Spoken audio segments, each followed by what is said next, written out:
নমস্কার। আজকের আমরা আমাদের দর্শন এবং কবিতার সংক্রান্ত যে মেলবন্ধনের আনকাট আলোচনা সিরিজ তার দ্বিতীয় পর্বে পৌঁছেছি। আজকের আমাদের সঙ্গে রয়েছেন বিশিষ্ট কবি শাম্ব। নমস্কার শাম্ব। নমস্কার, কেমন আছেন? হ্যাঁ, দুজনে একসাথে।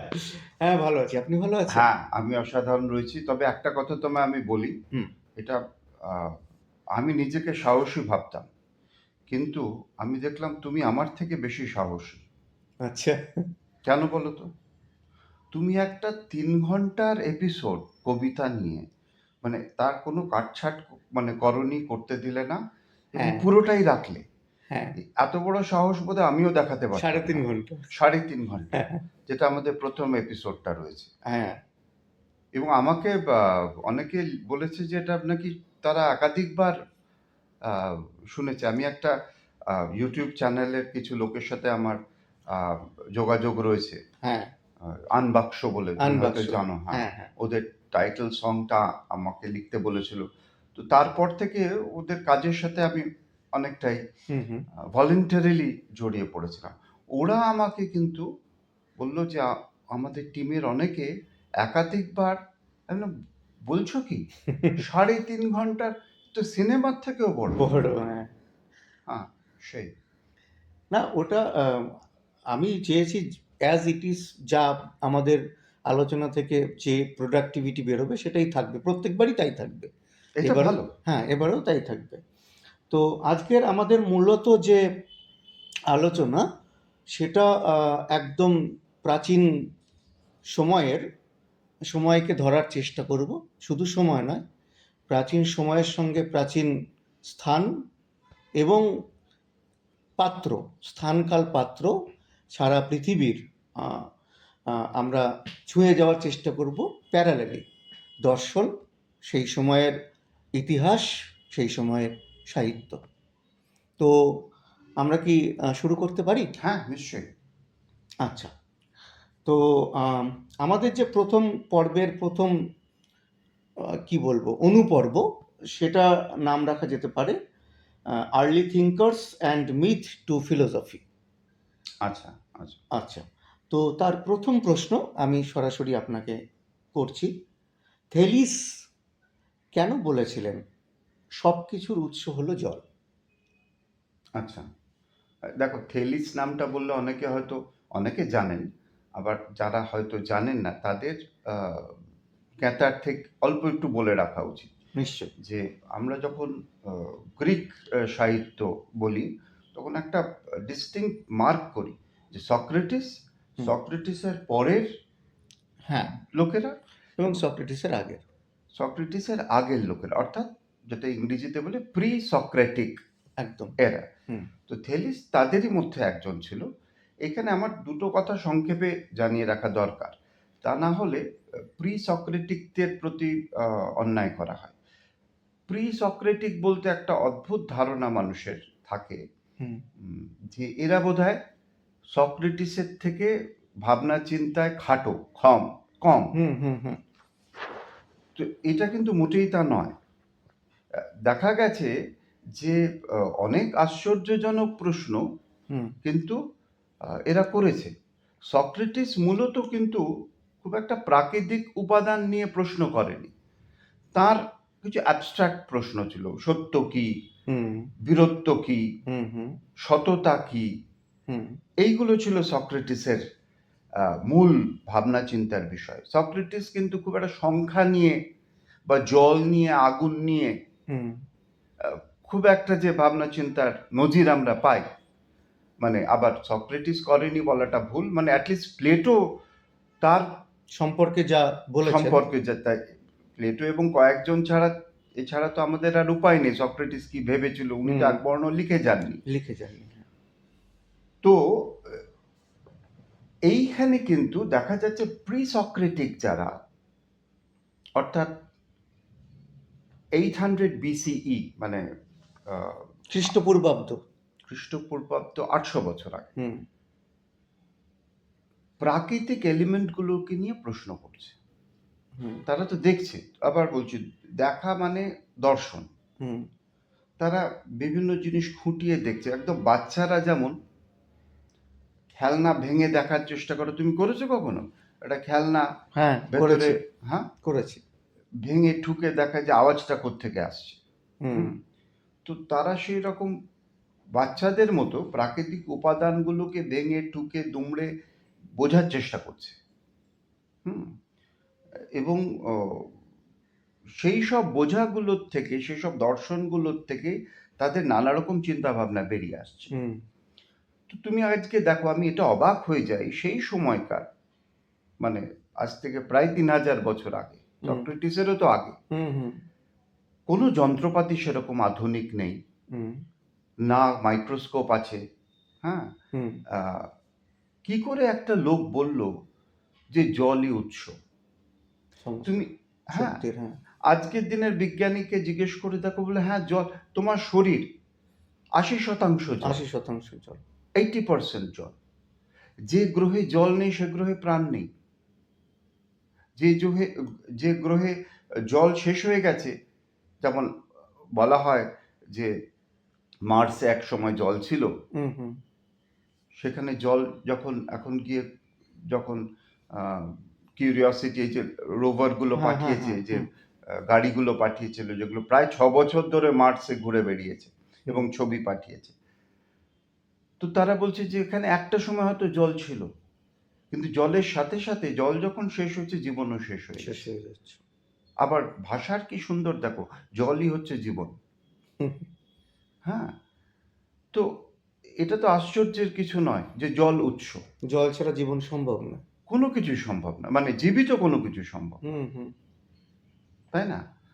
তো এইটা একটা লোকের ভেবে বার করা, মানে এই নয় যে আমার কাছে তো হাজার হাজার লক্ষ লক্ষ প্রাকৃতিক উপাদান রয়েছে, তাই তো। তার মধ্যে থেকে জলটাকে বেছে নিয়ে বলা, এইটা কিন্তু ভাবনার একটা মুনশিয়ানা। হুম, হুম, এটা মানে এইখান থেকে তো প্রশ্ন শুরু। একদমই তাই। তো এই জন্য উনি বলেছেন জলটা, এবং কি করে উনি খুঁজে পেলেন সেটা একটা আশ্চর্য ব্যাপার। আমার সাথে দেখা হলে আমি নিশ্চয়ই তাকে জিজ্ঞেস করতাম যে এই ভাবনাটাতে আপনি, উনি যুক্তি দিয়ে বলেছেন, হুম, হ্যাঁ, কিন্তু এই ভাবনাটা সূত্রটা কোত্থেকে এলো আপনার? হুম। এইটা একটা খুব বড় ব্যাপার। আমি থেলিস সম্পর্কে দুটো একটা ইনফরমেশন দিয়ে রাখি হুম। আহ, শ্রোতা বন্ধুদের জন্য। মানে তিনিই বলেছিলেন যে প্রকৃতির কোনো কিছুই অলৌকিক ঘটনা নয়, বরং উপযুক্ত পর্যবেক্ষণ দ্বারা সব কিছুরই ব্যাখ্যা এবং সত্যতা বের করা সম্ভব। রাইট। ইভেন 585 খ্রিস্টপূর্বাব্দে সূর্যগ্রহণ ওই বছর কতবার হবে সেটাও তিনি কিন্তু পূর্ব অনুমান করেছিলেন। রাইট। এবং আর একটা গল্প আছে, এটা একটা খুব অসাধারণ একটা গল্প। জলপাইয়ের একটা গল্প ছিল। তিনি আবহাওয়া দেখে বুঝতে পারেন যে আগামী বছরের বা আগামী সময়ের আবহাওয়া কেমন যাবে। তিনি বুঝতে পেরেছিলেন যে যে সিজনে জলপাই ভালো হয় তিনি আগে থাকতে বুঝতে পেরেছিলেন, এবং তাই তিনি জলপাই আহ, তেল তৈরি করার যে সমস্ত মেশিন আছে হুম। হুম। সেগুলো সব জায়গা থেকে কিনে রেখেছিলেন। হুম। হ্যাঁ, হ্যাঁ। এবং সত্যি সত্যি সেই বছর জলপাইয়ের ফলন ভালো হলো। হুম। সেগুলো চড়া দামে মেশিনগুলো ভাড়া দিয়ে তিনি প্রচুর পরিমাণে অর্থ উপার্জন করেছিলেন। তাহলে কত বড় মাপের একজন পর্যবেক্ষক ছিলেন। অসাধারণ পর্যবেক্ষক। এই হ্যাঁ, যে সাইকেলটা, হ্যাঁ, এই যে বৃত্তাকারে সবকিছু আসছে, এই বৃত্তটা উনি ধরে ফেলেছিলেন। হুম, হুম, তা নাহলে সূর্যগ্রহণের ব্যাপারটা উনি বুঝতে পারতেন না। হুম, সিজনাল যে জিনিসটা, এইটা একটা যে চক্রাকারে ঘুরছে, হুম, হুম, প্রকৃতির সবকিছুই দেখো একটা অদ্ভুত একটা সার্কুলার মোশন। ঠিকই, ঠিকই। এবং একটা জিনিস আমরা জানতে পারি যে এই থেলিস কিন্তু আহ, আমাদের প্রাপ্ত যেটুকু জ্ঞান আছে, আমরা যেটুকু জানি, হুম। হুম। এই যে থেলিসই প্রথম গ্রীসের একজন ব্যক্তি, আসলে উনি তুরস্কের মানুষ, হুম। হুম। যিনি ধর্মীয় ব্যাখ্যার বিরুদ্ধে প্রথম অন্যরকম ব্যাখ্যা দিয়েছিলেন শুধুমাত্র তার পর্যবেক্ষণ লব্ধ জ্ঞান দিয়ে। অসাধারণ। হ্যাঁ, দেখো, এই যে বলেছে কোনো কিছুই অলৌকিক নয়, না, সবকিছুকে ব্যাখ্যা করা যায়, সম্ভব, হ্যাঁ, অথচ এই জ্ঞানটা কিন্তু আমরা পেয়েও নিলাম না। ঠিক, মধ্যযুগে এমন একটা জায়গায় গেলাম সেখানে সবকিছুই অলৌকিক। অলৌকিক। ব্যাখ্যা দিয়ে যুক্তি দিয়ে কিছু বলতে গেলেই তোমাকে জ্যান্ত পুড়িয়ে মারা হচ্ছে। সত্যি এরম তাই। একটা ফেজ দিয়ে কিন্তু পৃথিবী গেছে ঠিক আছে। এবং এখনো যাচ্ছে কিনা বলা যায় না। আমার তো ভাবতে মাঝে মধ্যে অবাক লাগে যে আজ থেকে ২৬০০-২৭০০ বছর আগে মানুষ এরকম কল্পনা করেছে। হুম। অথচ এখনকার এই মানে ২১ শতকে দাঁড়িয়েও আমরা মাঝে মধ্যে এতটাই আ আ ধর্মীয় গোঁড়ামির কুসংস্কারের মধ্যে পড়ে থাকি যে সেটা থেকে বেরোতে পারি না। ধর্মীয় গোঁড়ামিটা তো সহজ। আমি যদি সহজে কিছু বুঝে যাই, মানে আমাকে কিছু গল্প বানানো তো সহজ। সহজ, হ্যাঁ। আমি যা খুশি লিখে দিতে পারি, যা খুশি বানিয়ে দিতে পারি। একটা গল্পের উপর যেমন খুশি রং চড়িয়ে দিতে পারি। কিন্তু বৈজ্ঞানিক সত্যটা খুঁজে পাওয়া তো তার জন্য একটা জ্ঞান লাগে, হুম, অনেক দিনের সাধনা লাগে। তুমি যা খুশি করে একটা অঙ্কের ফর্মুলা মিলিয়ে দিতে পারবে না। না সম্ভব না। হ্যাঁ? কিন্তু যা খুশি করে তুমি একটা কাল্পনিক মানে ঐশ্বরিক চরিত্রকে তাকে দিয়ে নানা কিছু করিয়ে নিতে পারবে। তার ১০টা মাথা জুড়ে দাও, তার ১৫টা হাত করে দাও, তার সম্বন্ধে এই বলো সেই বলো, কোনো তোমার ট্যাক্স লাগছে না, লাইসেন্স লাগছে না, হুম, তুমি যা তোমার কল্পনা লিখে দাও, হুম, কিছু ব্যাপার নেই, তোমার প্রমাণ করার কোনো দায় নেই। তাই। হুম কিন্তু একটা বৈজ্ঞানিক ফ্যাক্ট, তাকে তো তোমাকে মানে তার প্রত্যেকটা স্টেপে তোমাকে প্রমাণ করতে হবে এবং শুধু একবার প্রমাণ করলে হবে না, বারংবার বিভিন্ন প্রাকৃতিক অবস্থাতে সেই জিনিসটা সত্য কিনা সেটা তোমাকে টেস্ট করতে হবে, তবেই সেটা বৈজ্ঞানিক সত্য হিসেবে প্রমাণিত ধার্য হবে হবে। এবং গ্রহণযোগ্য হবে। এক্স্যাক্টলি। তো তার জন্য বিরাট সাধনা লাগে, বিরাট পড়াশোনা লাগে। ওগুলো না করে আমি যদি ২-৪টে গল্পে বিশ্বাস করি তো সহজ ব্যাপার। হুম। এবং সেটা বেশি মানুষকে টানতে পারে। মাস্কের টান। হুম, হুম। আচ্ছা, আমরা পরবর্তী প্রশ্নে এগোই। হেরাক্লিটাস তিনি হ্যাঁ। বলেছিলেন যে একই নদীতে দুবার স্নান করা যায় না বা হুম, দুবার নামা যায় না। হুম। আচ্ছা, এই উক্তির দর্শনীয় তাৎপর্য কি? হেরাক্লিটাস ব্যাপারটা, লোকটা একটা অদ্ভুত একটা লোক ছিল। ওনাকে বলা হতো দ্য ফিলোসফার অফ সরো, আচ্ছা, অর্থাৎ হ্যাঁ, দুঃখের দুঃখের দার্শনিক। হ্যাঁ, দার্শনিক। যত রকমের দুঃখের ভাবনা চিন্তা উনি করতেন এবং থাকতেন শহরের বাইরে, কারণ শহরের লোকেদের ওনার পছন্দ হতো না। হঠাৎ তাকে শহরের বাজারে, পারস্যের লোক ছিলেন, তো শহরের মধ্যে বাজারে দেখা যেত। এখানে উনি, he was called the Riddler. Riddler মানে উনি যা বলতেন পুরোটাই ধাঁধার মতো করে বলতেন। এমনকি অ্যারিস্টটলও চটে গেছিল ওনার ওপর পড়ে, হুম, ওনার হুম, লেখা পড়ে, যে কি বলছে বোঝা যাচ্ছে না। হ্যাঁ, তো এই ধরনের লোক ছিল। তো এর খুব প্যারাডক্সে কথা বলতেন, হুম, হুম, হুম। মানে জীবনই হচ্ছে মৃত্যু, মৃত্যুই হচ্ছে জীবন, মানে এই ধরনের। এবার বোঝো কি বুঝবে। হুম তবে একটা জিনিস আমার মনে হয় যে আমি ভেবে দেখেছি যে এইরকম হঠাৎ ধাঁধাওয়ালা কথা উনি কেন দিয়ে শুরু করেন। ওনার একটাই বই আমরা পাই, তাও ফ্র্যাগমেন্টে বিভিন্ন অংশ, এবং তার প্রথম লাইনটাই হচ্ছে লোগোসের ওপরে। হুম, হুম। লোগোস মানে বিরাট মানে রয়েছে গ্রিক সাহিত্যে।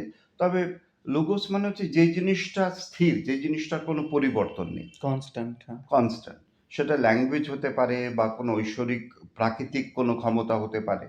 তো লোগোস নিয়ে ওনার প্রচুর কথা আছে। হুম, আমরা যেমন এখন যেটার থেকে কোম্পানিরা লোগো তৈরি করে, হুম, অর্থাৎ হুম, তার ম্যাসকটটা তৈরি হুম, করে, হুম, ওটা দেখবে কোম্পানি অনেক কিছু চেঞ্জ হয় বছরের পর বছর ধরে, লোগোটা সেম থাকে হুম, মোটামুটি। হুম, তারপরে একটা বিশাল কিছু হওয়ার পর হয়তো লোগোটা ওরা চেঞ্জ করলো বা এরকম হলো। হুম, হ্যাঁ, তো এটা হচ্ছে লোগো, তো এসেছে লোগস থেকে। তো সেটা নিয়ে একটা আলাদা আলোচনা হতে পারে হুম, হুম, যে হেরাক্লিটাসের লোগোস মানে ল্যাঙ্গুয়েজ কিনা, মানে ভাষা কিনা। উনি প্রথম লাইনেই বলছে যে এমন একটা কিছু বলবো যা তোমরা জানো না, হুম। যা তোমরা বোঝো না, এবং আমি বললেও তোমরা কোনোদিন বুঝতে পারবে বুঝতে না, পারবে না। বলে উনি তার বইটা শুরু করছেন এখানে। আচ্ছা। হ্যাঁ, অর্থাৎ প্রথমেই পাঠককে ভাগিয়ে দিচ্ছেন। অদ্ভুত। প্রথমেই পাঠককে ভাগিয়ে দিচ্ছে, দেখো আমি, তোমরা এতদিন বোঝোনি, বোঝোতেনি, এবার লোকে কি বলে, আমি বইটা লিখলে এই পরে তুমি বুঝতে পারিবে, আপনারা বুঝতে পারিবেন, তা নয়, বলে আমি বলবো তাও তুমি বুঝতে পারবে না। এবার তারপরে যদি পাঠক সাহস করে এগোয়, তবেই তার যে চিন্তা ভাবনা জ্ঞান ভাণ্ডারের স্পর্শ পাবে, তা নাহলে ভাগো। কারণ পুরো বই পড়েও তুমি, তোমার বোঝার ক্ষমতা নেই। ওনার প্রথম বইয়ের লাইনই তাই। তো এইরকম লোক হচ্ছে হেরাক্লিটাস। দেখো, এইসব লোকের কথা বলতে গেলে আমি মানে উৎসটাই ভুলে যাই। মূলটা প্রশ্নটা ছিল ছিল যে নদীর। একই নদীতে দুবার স্নান করা যায় না। হ্যাঁ, অবশ্যই। Flow, everything is in a flux. Flux, ঠিক। হেরাক্লিটাস বলছে যে সব কিছু পরিবর্তনশীল, সব কিছু মুভ করছে। আজকে দেখো না, অ্যাটমিক থিওরিতে তুমি এই কাপটা দেখছো দাঁড়িয়ে রয়েছে তো। হুম গোদাভাবে বললে কাপ তো দাঁড়িয়ে নেই, পৃথিবী ঘুরছে, এই কাপটা পৃথিবীর মধ্যেই একটা টেবিলে, সেই টেবিলে পৃথিবীর সাথে সাথে এটাও ঘুরছে। পৃথিবীটা সূর্যের চারিদিকে ঘুরছে, অর্থাৎ কাপ, তুমি, আমি, চেয়ার টেবিল সূর্যের চারিদিকে এখন ঘুরছি। অথচ আমরা মনে হচ্ছে কি আমরা বসে রয়েছি, স্ট্যাটিক। কিন্তু এই স্ট্যাটিকনেস নয়। আবার দেখো, এটা তো আমি বোধাভাবে ওপর দিক থেকে বললাম, এবার কাপের মধ্যে ঢুকে দেখো, তার অ্যাটমিক স্ট্রাকচারটা দেখো, অ্যাটমস আর ভাইব্রেটিং। ঠিক। সলিডের অ্যাটমগুলো অল্প ভাইব্রেট করে, কারণ অ্যাটমিক বন্ড, মানে একটা অ্যাটমকে আরেকটা অ্যাটমকে ধরে রাখার ক্ষমতাটা, শক্তিটা বেশি। লিকুইড হলে আরেকটু লুজ, অর্থাৎ তারা বেশি মানে তরল, তারা ভাইব্রেট করতে পারবে, হ্যাঁ, মুভ করতে পারে। গ্যাস হলে একদমই প্রায় ইন্টারমলিকুলার বন্ড, যেটা বলে, মানে মলিকুলের মধ্যেকার যে একে বন্ধন, রাসায়নিক বন্ধন, সেটা একদমই শিথিল। কিন্তু যাই হোক, তারা কিন্তু ভাইব্রেট করছে। আপাত দৃষ্টিতে স্থির মনে হচ্ছে। আপাত দৃষ্টিতে কাপটা স্থির। তাহলে তুমি একটা নদীর জলে নামলে, হ্যাঁ, জল তো বয়ে যাচ্ছে, নদীটা তো আগের নদী নেই, না, স্রোতে এগিয়ে যাচ্ছে। তুমি ভাবলে সেই নদী। এইবার একটা খুব ইন্টারেস্টিং জিনিস, যেইটা হচ্ছে, আমার একজন স্যার ছিল, জানো, সেন্ট জেভিয়ার্সে। স্যার বলতে ফাদার হুয়াট ছিলেন, অসাধারণ হিস্ট্রি পড়াতেন, ইতিহাস। তো ওনার কাছে আমি একটা জিনিস শিখেছি ইতিহাস পড়া, যে ইতিহাসের যে দুটো লাইন, সে লাইনের মাঝখানের যে ফাঁকা জায়গাটা, সেখানে আসল ইতিহাস লুকিয়ে রয়েছে। Read between the lines. Exactly, read between the lines. তো এই ফাদার হুয়াট আমাদের, উনি আর নেই। তো ফাদার হুয়াটের কাছে আমরা সেই মন্ত্রমুগ্ধের মতো ইতিহাস পড়তাম, মানে শিখতাম। ইতিহাস পড়তাম বলাটা ভুল, ইতিহাস বুঝতাম, এবং ইতিহাসকে কিভাবে পড়তে হয়। উনি কিন্তু খুব একটা ইতিহাস পড়াতেন না আমাদের, উনি পড়াতেন যে ইতিহাসকে কি করে পড়তে হয়। বাহ। এইটা, বাকিটা ছেড়ে দিতেন, এবার দিয়ে দিলাম, এবার তোমরা ঘাটাঘাটি করো। এই জিনিসটা ছিল। তো সেই জন্য আমার কোন কথা থেকে কোন কথা এলো, যাই হোক, জল বয়ে গেছে। হ্যাঁ, হেরাক্লিটাস থেকে ফাদার হুয়াট চলে এলেন। যাই হোক, তো এইবার একটা মজা দেখো, তুমি নদী ভেবে দেখছো, ঠিক, নদীর রূপকটা, তুমি নদীতে যাও, তুমি ধরো একটা নদীতে গেছো, পাহাড়ি ঝর্ণা নদী, এই বছরে গিয়ে চান করে এলে, পরের বছর তোমার জায়গাটা ভালো লেগেছে, আবার ওখানে গেলে আবার ওই নদী, তুমি ভাবছো একই নদী। নদীটার নাম হচ্ছে রঙ্গিত, বা নদীটার নাম যাই হোক তিস্তা, বা নদীটার নাম মূর্তি, আমার খুব প্রিয় নদী, ছোট্ট একটা নদী হয়ে বয়ে যায় ডুয়ার্সের ওখানে। সে তো মূর্তি নয়, সে তো তিস্তা নয়, সে তো রঙ্গিত নয়। তার জল তো, তুমি যাকে দেখেছো, সে জল বয়ে কোথায় চলে গেছে, সে জল বয়ে এখন হয়তো মেঘ হয়ে গেছে। সে তো একটা অন্য নদী। তবে কি তার নামটা অন্য হবে? তবে কি তার পরিচয়টা অন্য হবে তোমার কাছে? কারণ নদী মানে কি? প্রবাহিত জল। সে জলই তো আর নেই, তুমি যে জলটা দেখে গেছো। এটা একটা মজার ব্যাপার। আরো মজার ব্যাপার হয়, তুমি যদি নদীটাকে নিজের জীবন হিসেবে কল্পনা করো। আগের বছরে তুমি এবছর তো আমি নেই। আর নয়, তার মানে তোমার সাথে আগের বছর যা দেখা হয়েছিল, সে কিন্তু তোমাকে ওই নদীটাই ভাবছে। সে তোমাকে কিন্তু ওই পুরনো 1 বছরের সঞ্জীব ভাবছে। হুম তার মধ্যে দিয়ে কিন্তু অনেক ভাবনা চিন্তার স্রোত বয়ে তোমাকে একটা অন্য মানুষ করে দিয়েছে। আমি 1 বছর বললাম বুঝতে অসুবিধা হবে। তুমি 25 বছর দেখো হুম বা 10 বছর হুম দেখো, হুম তুমি কিন্তু অন্য সঞ্জীব। যে লোকটা তোমার কাছে 10 বছর পরে ফিরে এসেছে, সে তোমাকে আগের নদী ভাবছে, আগের মানুষ ভাবছে। তুমি পাল্টে গেছো। তুমি অনেকটাই পাল্টে গেছো। তুমি হয়তো নিজেই জানো না তুমি কতটা পাল্টে গেছো। হুম হ্যাঁ? এবার দেখো, আরো ইন্টারেস্টিং বলছি। বিয়ের সময় চুক্তিবদ্ধ হলো। বিরাট সে এসে রেজিস্টার সই হুম করলো হুম দুটো মানুষ। হুম ওই সময়কার 25 বছর পরে মানুষগুলো কিন্তু অনেক পাল্টে গেছে। হুম চুক্তিটা এক রয়ে গেছে। হুম যে মানুষগুলোর সাথে চুক্তি হয়েছিল, যে মানুষগুলো সই করেছিল, হুম সেই মানুষগুলো কিন্তু 25 বছর পর আর সেই মানুষ নেই। না, তাদের শারীরিক মানসিক অনেক পরিবর্তন হয়ে গেছে। দার্শনিকভাবে নেই, আইনত রয়েছে। আইনত তার আধার কার্ড এক রয়েছে, আইনত তার পাসপোর্ট এক রয়েছে, হুম হ্যাঁ, তার বার্থ সার্টিফিকেট এক রয়েছে। হুম আইনের চোখে সে এক, কারণ আইন দার্শনিক হলে হবে না। আইন স্ট্যাটিক থাকে। আইনকে অনেক কিছু অগ্রাহ্য করে, এক গোদা জিনিস ধরে রাখতে হবে। হুম তা নাহলে তো সে আইন থাকতে পারবে না। হুম হ্যাঁ, কিন্তু আইনের ব্যাপারটা যদি তুমি কিছুক্ষণের জন্য ভুলে যাও, হুম আমাদের কিন্তু আইন টাইনগুলো এমনভাবে মাথায় ঢুকিয়ে দেওয়া হয়েছে, আমরা ওই যেটা মেকি জিনিস, সেটা যেটা নিয়ে আসল নয়, হুম সেটাকেই ধরে বসে আঁকড়ে থাকি। ধরে বসে থাকি। হুম এবার আমি তোমাকে রিকোয়েস্ট করছি, কিছুক্ষণের জন্য আইনটা ভুলে যাও। হুম কিছুক্ষণের জন্য এই ঘরের মধ্যে রয়েছে তো, কেউ তোমাকে পুলিশ টুলিশ ধরবে না। আপাতত তুমি একটু বেআইনি হয়ে পড়লে যদি, হুম হ্যাঁ, তাহলে দেখবে যে ওই 25 বছরের আগের তুমি এবং তোমার সঙ্গে যিনি রয়েছেন, যার সাথে তুমি আহ, সই চুক্তি করেছো, হ্যাঁ চুক্তিবদ্ধ হয়েছো, হুম সেই 25 বছরের তোমরা কিন্তু এক নও, হুম আলাদা মানুষ। হুম এই তো। অ্যানাটমিক্যালিও এক নও, বিজ্ঞানও বলবে তুমি এক নও, না, তোমার শরীর এক নয়, মানসিকভাবে তো এক নয়। তোমার সেই 25 বছর আগের যে কটা সেল ছিল স্কিনে, সে তো কবেই মরে গেছে। কবে মরে ঝরে নতুন সেল জন্ম হয়েছে। একদমই। তুমি আক্ষরিক অর্থে শরীরে এবং মনে পূর্ববর্তী পরিবর্তন হয়ে গেছে পুরোপুরি। একটা নতুন জিনিস, একটা নতুন মানুষ, একটা নতুন জীব। হুম এই যে everything is in a flux, তুমি নিজেই জানো না তুমি কখন পাল্টে গেছো। হুম শুধু শরীরে মানে নয়, হুম মনেও। হুম আবার লোকে মনের ব্যাপারটা অ্যাবস্ট্রাক্ট, শরীরেও হুম এবং বায়োলজিক্যালি, সায়েন্টিফিক্যালি, সমস্ত দিক থেকে। Anatomically, philosophically. অবশ্যই ফিলোসফিক্যালি। হুম তো এই পরিবর্তনটা আমরা অগ্রাহ্য করি। কেন কি এই পরিবর্তনটা অগ্রাহ্য করলে প্রত্যেক মুহূর্তে আমাকে সম্পর্কটাকে রিএস্টাবলিশ করতে হবে।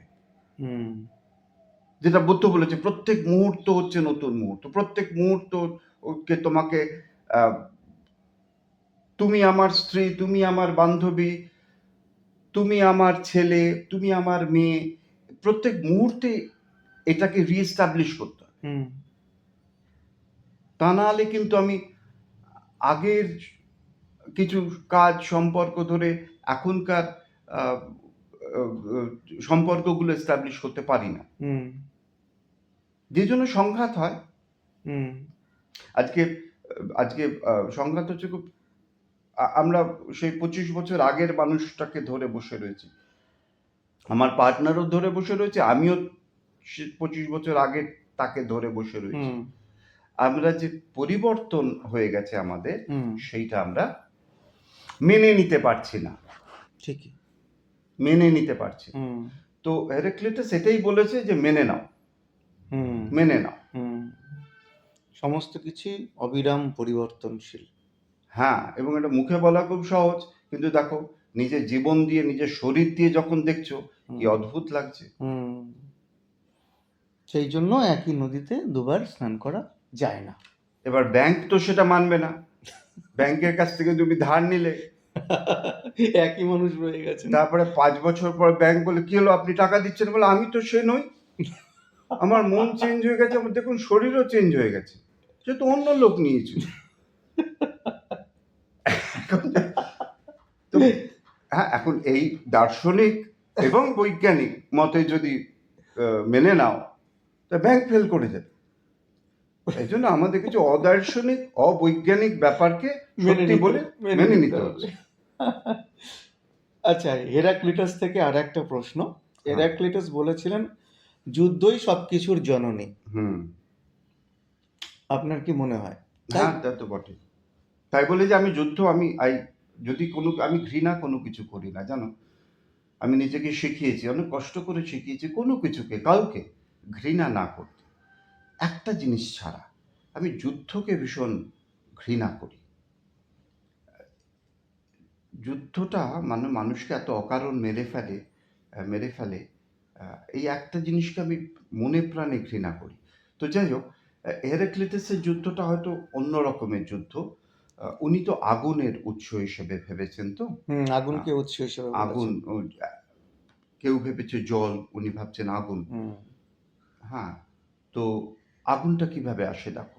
আজকে দেখো উৎপাদনে সবকিছু মানে তুমি ধরো সূর্য থেকে শুরু করে হুম আজকে আমাদের যাই তৈরি হচ্ছে মানে কাপ প্লেট ডিশ যাই কিছুই দেখবে সবই তো আগুন থেকে উৎস। হুম আগুন ফ্যাক্টরিতে তো মেইন ব্যাপার হচ্ছে তার চিমনি, তার বয়লারে আগুন। হুম হ্যাঁ, তো আগুনটা আমি কিভাবে জ্বালাবো সেটাই চেঞ্জ হচ্ছে, মানে আমি হিটটা কিভাবে হুম জেনারেট করব। আমি সোলার প্যানেল দিয়ে করব, না কয়লা দিয়ে করব, হুম না ব্যাটারি দিয়ে করব, সেটা হচ্ছে ব্যাপার। হুম হুম উত্তাপ আমাকে জেনারেট করতে হবে। হুম তো এই যে আগুন, আগুন জিনিসটা কিভাবে আসে? উইদাউট ফ্রিকশন আগুন আসে? না, ফ্রিকশন, সংঘাত। উইদাউট ফ্রিকশন আগুন আসে? না। সংঘাত। তো সংঘাত ছাড়া কোনো কিছু সম্ভব না। আজকে যারা নাটক লেখেন তারা বলবে যে, বা কোনো রকম চরিত্র বা এ সৃষ্টি করেন, তারা বলবেন যে সংঘাত দরকার।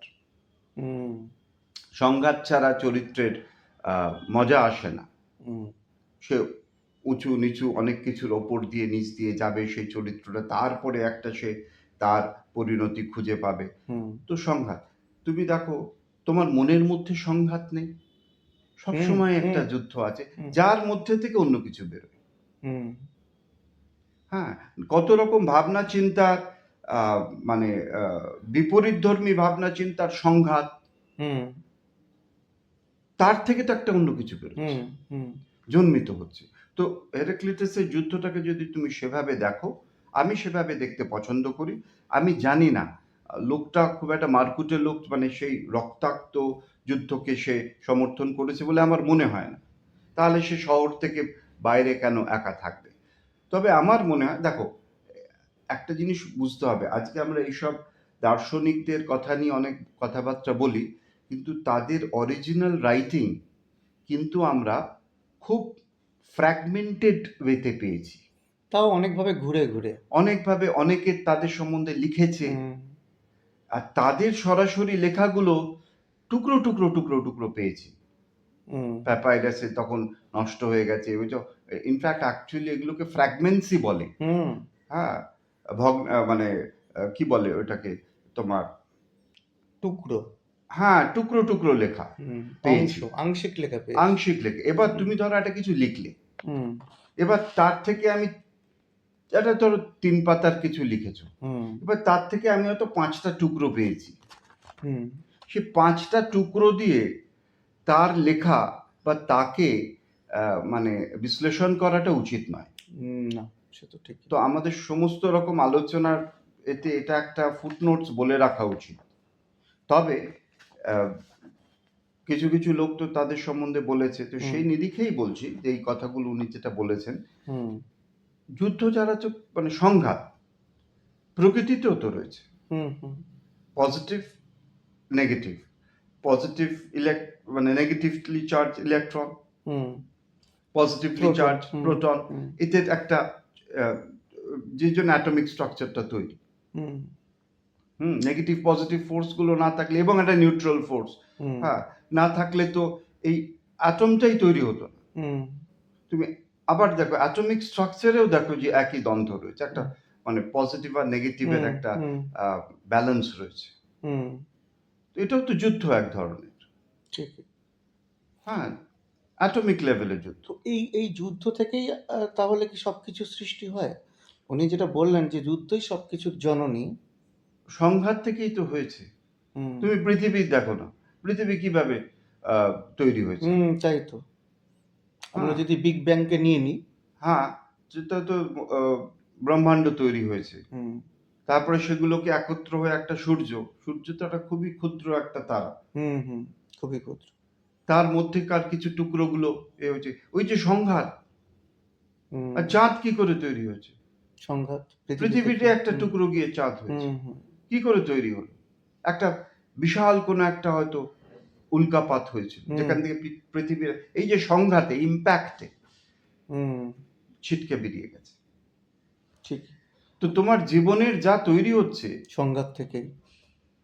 It's a result, hmm resultant force, hmm তার থেকেই হচ্ছে। একটা জায়গায় আমাকে একটু ব্যাখ্যা করুন। একটা জায়গায় পেয়েছিলাম যে উম, তিনি হোমারকে সমালোচনা করেছিলেন এবং যেহেতু হোমার বলেছিলেন ঈশ্বরের কাছে যুদ্ধ শেষ করার আর্তি জানিয়েছিলেন, তাই তিনি বলেছিলেন এরা যুদ্ধ শেষ হয়ে যাওয়ার মধ্য দিয়ে জগৎকে ধ্বংসের মুখে ঠেলে দিতে চায়, হোমারকে চাবুক মারা উচিত। War is the father of all and king of all, who manifested some as gods and some as men, who made some slaves and some free men. হুম, অর্থাৎ যুদ্ধ ঈশ্বর তৈরি করেছে, যুদ্ধ মানুষ তৈরি করেছে, যুদ্ধ কৃতদাস তৈরি করেছে। হুম এই যুদ্ধ হচ্ছে মেন কারণ। হুম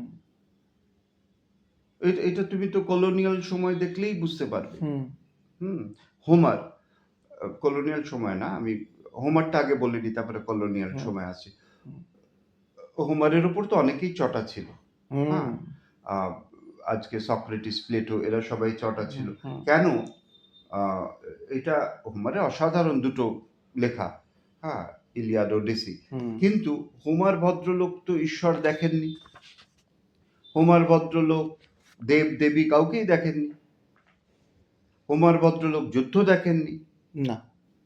কিন্তু উনি গন্ডা গন্ডা দেব দেবী তৈরি করে গেছেন হুম ওনার মহাকাব্যে, ইলিয়াড ওডিসিতে। হ্যাঁ। এবং তারা শুধু তৈরি করে যাননি, তারা কিভাবে আচরণ করছে একে অপরের সাথে, কিভাবে তারা সহবাস করছেন। হুম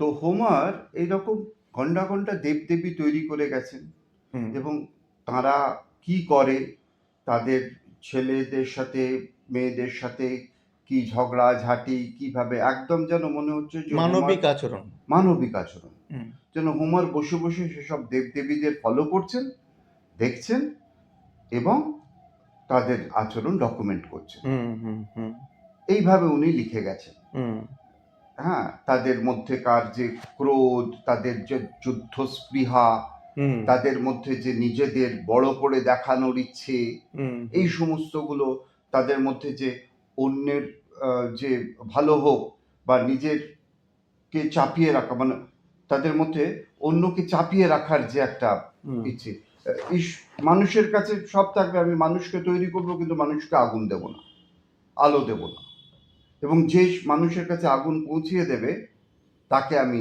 শাস্তি দেব, প্রমিথিউসের প্রশ্ন। প্রমিথিউসের হুম প্রশ্ন। এই যে এই যে সমস্ত ঈশ্বর উনি হোমার তৈরি করে গেছেন, হুম এগুলো সবই তো কল্পনা থেকে।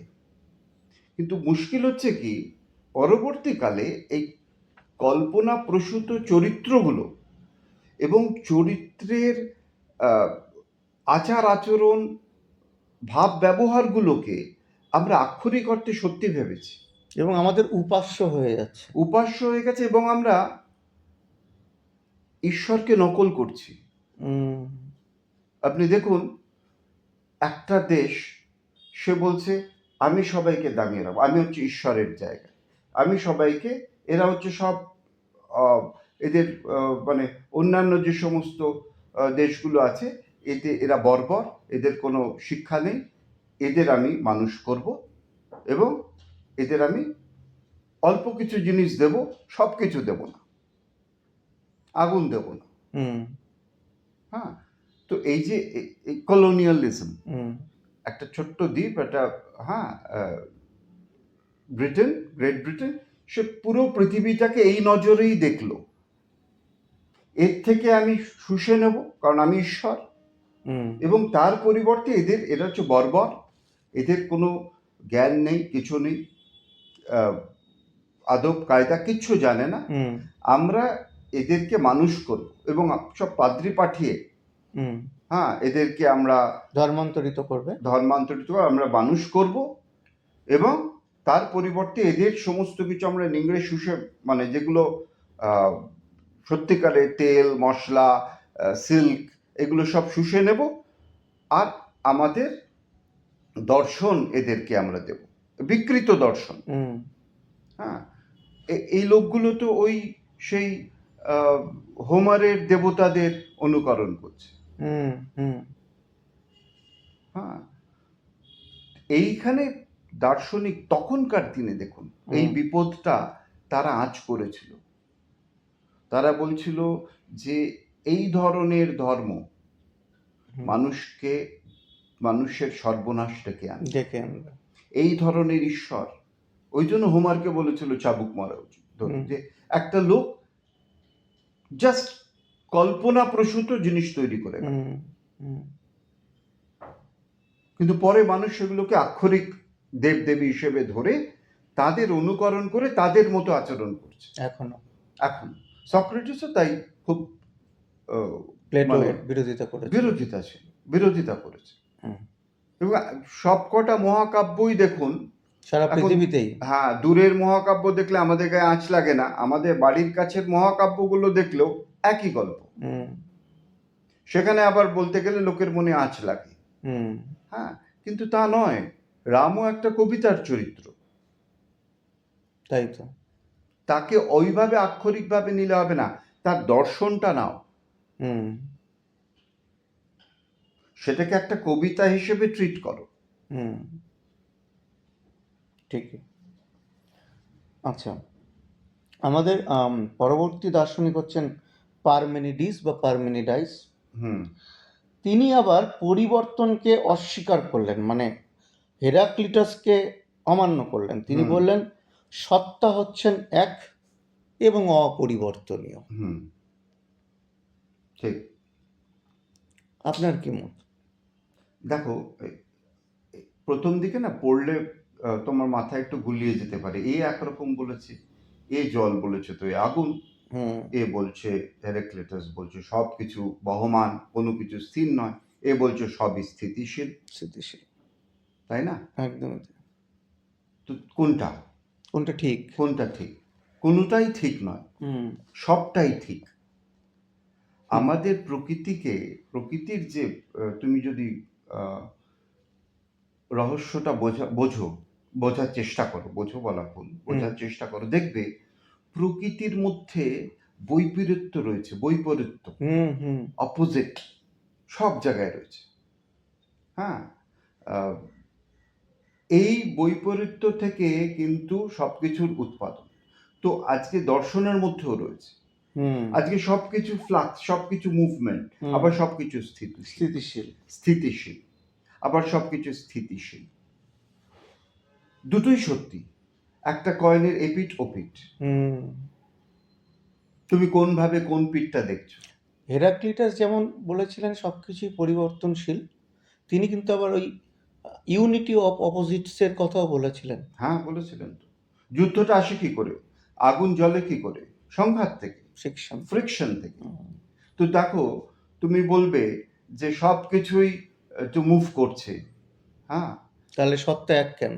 হ্যাঁ, তাহলে যদি এর থেকে এগিয়ে যুক্তি দিয়ে বলো, সেই নদী তো আবার সেই জল ফিরে আসছে, সেই পার্টিকুলার জলের মলিকিউলও তো আসছে না, কিন্তু সেই জল যে চলে যাচ্ছে বাষ্পায়িত হয়ে আবার সেই জল ফিরে আসছে নদীতেই। হুম হ্যাঁ, পৃথিবীটা ঘুরছে, ঘুরে ঘুরে সবই মুভ করছে। একটু আগে আমি বললাম যে আমি বসে আছি, কাপ টেবিলের ওপর বসে আছে, তুমি বসে আছো, সোফা, সবকিছু, ঘর, হুম সব শুদ্ধ ঘুরছি। হুম ঘুরে ঘুরে ঘুরে ঘুরে দেখো একই বিন্দুতে আবার চলে আসছি। হুম তার মানে কি, সায়েন্সের এতে জানো যে without displacement there is no work. Hmm ফর্মুলাটা জানো তো সায়েন্সের? হুম হ্যাঁ, যে তুমি যদি ডিসপ্লেসমেন্ট না হয়, হুম হুম একটা জিনিসকে তুমি দোতলায় নিয়ে গেলে, একটা ভারী জিনিসকে দোতলায় নিয়ে গেলে, দোতলা থেকে একতলা থেকে নিয়ে গেছো দোতলায়, আবার দোতলা থেকে একতলায় নিয়ে এসছো, যেখানে তুমি শুরু শুরু জিনিসটা। করেছিলাম, হ্যাঁ। তুমি বললে বিরাট কাজ করেছো, বিজ্ঞান বলবে কোনো কাজ হয়নি, কারণ নো ডিসপ্লেসমেন্ট। স্মরণই হয়নি। না, গেছে আবার ফিরে এসেছে। হুম হ্যাঁ, ওয়ার্ক ইজ জিরো।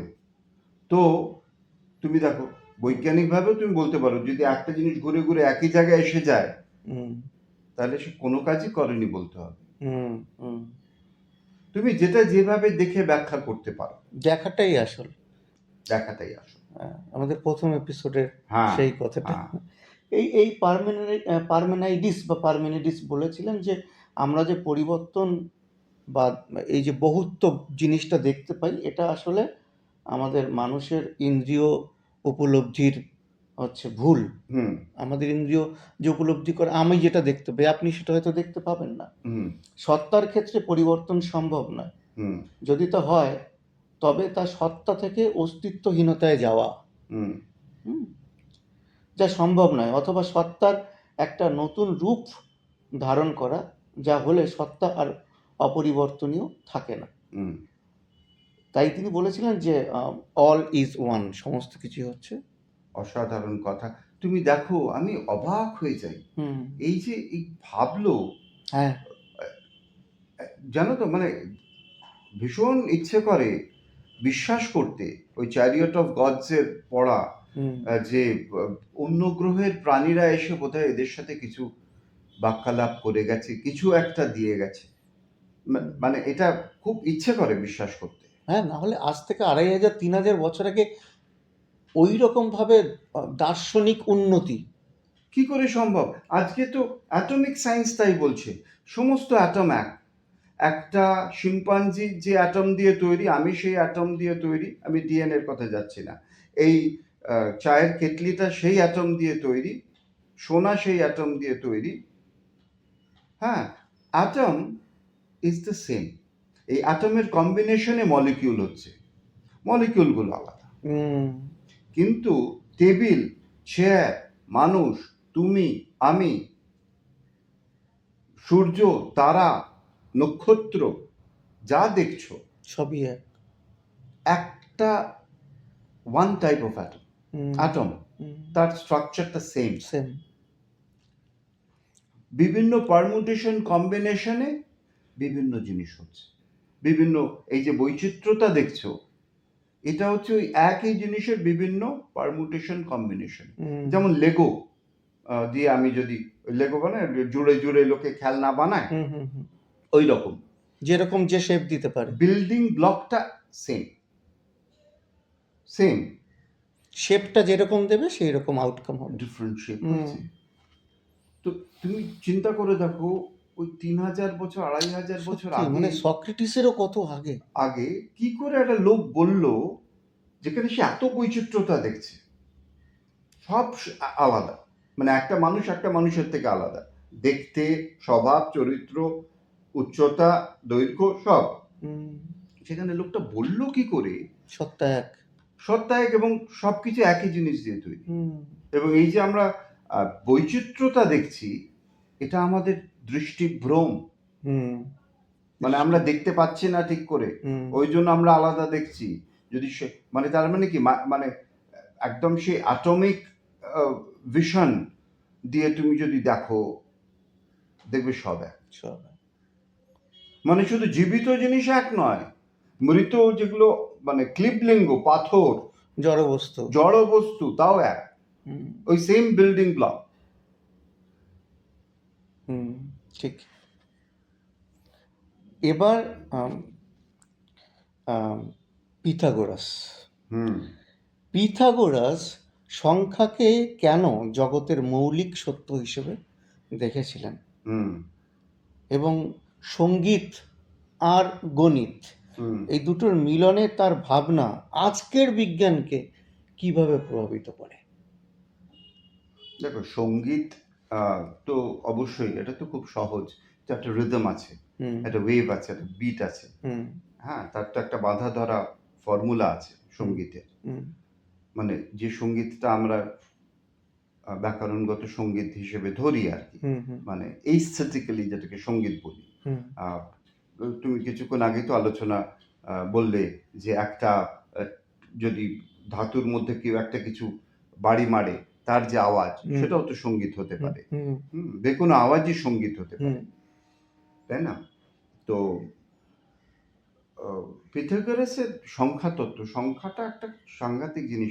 মানুষ না আস্তে আস্তে দেখলো যে স্ট্রাকচারটা এই বোঝার চেষ্টা করছে হুম যে এটা এলো কি করে, এই এত প্রিসিশন।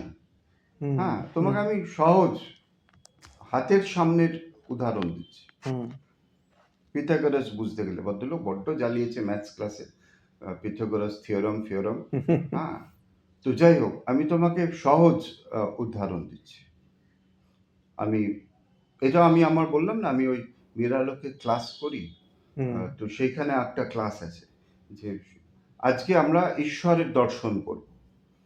মানে আমি খুব ওই হেরাক্লিটাসের মতো আর কি। এই হেরাক্লিটাস, আমাদের আগে আলোচনা হয়েছে, হুম অদ্ভুত অদ্ভুত বাক্য দিয়ে শুরু করতো, কারণ সে বাজারে গিয়ে তার দর্শনটা প্রচার করছে। হুম আর বাজারের লোক তো মাছ কিনছে, অলিভ কিনছে, এই কিনছে সেই কিনছে, এমন একটা উদ্ভট কথা বলতে সবাই ফিরে তাকাতো। আমার এটাই যুক্তি মনে হয় যে উনি একটা এরকম উদ্ভট কথা দিয়ে কেন শুরু করতেন আর কি, মানে একটা স্টানার। ট্রেনে দেখবে না ওই যে শশা বিক্রি করার লোকে, হ্যাঁ, দেবো নাকি ছাল ছাড়িয়ে নুন নুন মাখিয়ে মাখিয়ে, হ্যাঁ বলে ওঠে, সবাই তাকায়। হ্যাঁ, যারা পরিচিত হয়ে গেছে তারা এ করে না, কিন্তু সবাই তাকায়। হ্যাঁ হ্যাঁ, হঠাৎ করে তুমি যাচ্ছ, প্রায় ঝিমিয়ে পড়েছো, দেবো নাকি ছাল ছাড়িয়ে নুন মাখিয়ে। এই হেরাক্লিটাসের দার্শনিক মতো দার্শনিক হ্যাঁ উঠেছে শশা বিক্রি করতে। তো যাই হোক, তো আমি এরকম বলি যে আজ ঈশ্বর দর্শন হবে, we will see god today. তো সবাই তো একটা ভাবে যে আমি হয়তো, ভগবানকে দেখাবেন। এখন তো ভাবে যে আমি হয়তো কোনো ইয়ে করব, মানে কোনো অডিও ভিজুয়াল সিনেমা টিনেমা দেখাবো। তো যাই হোক, আমি একটা এক্সপেরিমেন্ট করি, আনলাম যে হাতের আঙুলগুলো দেখো। সবাই দেখে হাতের আঙুলগুলো, আচ্ছা দেখো তো, তোমার বুড়ো আঙুল, তর্জনী, মধ্যমা, অনামিকা আর কনিষ্ঠ আঙুল, এগুলো আলাদা আলাদা সাইজের, তাই না? হুম তাকিয়ে থাকো আঙুলের দিকে, আপনারাও করতে পারো, মানে যারা শুনছেন হুম আঙুলের দিকে তাকিয়ে থাকো। আচ্ছা দেখো, এক একটা এক এক রকম সাইজ তো। হুম আচ্ছা, এবার ধরো হাতটা আস্তে আস্তে মুট করো, আস্তে আস্তে হাতটা মুট করো। মুট করতে গিয়ে দেখবে প্রত্যেকটা আঙুল একটা লাইনে চলে এসছে। হুম অর্থাৎ তোমার একটা আঙুল আরেকটা আঙুলের থেকে এতটাই ছোট বা এতটাই বড়, হুম এতটাই প্রপোর্শনে, যে মুট করার সময় সেটা যাতে ওয়ান লাইনে আসে, তা নাহলে তুমি মুট করতে পারবে না, হাত মুট করতে পারবে না। হুম তোমার একটা আঙুল যদি বেরিয়ে থাকে অন্যটার থেকে, হুম তুমি করতে পারবে না। একটু সাইজ এদিক ওদিক করে দেখো তো, এই আঙুলের কোনো একটা আঙুলের উপর একটা ছোট আর্টিফিশিয়াল একটা টুপির মতো কিছু পরিয়ে দাও, তুমি দেখবে হাত মুট করতে পারছো না। হুম হ্যাঁ, তো এটা তুমি কি দেখছো? এটা একটা জিওমেট্রি নয়? হুম তাই তো। এটা একটা জিওমেট্রি নয়? হুম কিসের জিওমেট্রি? ডিজাইনের জিওমেট্রি নয়, হুম এটা তো একটা ডিজাইন। ডিজাইন। এমনভাবে প্রকৃতি ডিজাইন করেছে যে geometrically perfect. Hmm it is geometry of design. কি বললাম? Geometry of design. অ্যাব্রিভিয়েশন করো, গড। গড, জি ও টি। এটাই এটাই ঈশ্বর, আমার কাছে এটা ঈশ্বর। এবার দেখো সব কিছু মিলে যায়। ঈশ্বর অমনিপ্রেজেন্ট, সর্বত্র বিরাজমান। হুম তুমি যেখানেই দেখো, দেখো একটা পাতা থেকে, একটা শুকনো ডাল থেকে, একটা নুড়ি পাথর থেকে, একটা প্রজাপতির ডানা থেকে, একটা ঝিনুকের খোলার ডিজাইন থেকে হুম যেখানেই দেখো তুমি কি পাবে? Geometry of design. তুমি ঈশ্বর দেখতে পাবে, গড দেখতে পাবে। আমার কাছে ঈশ্বর তাই জিওমেট্রি অফ ডিজাইন।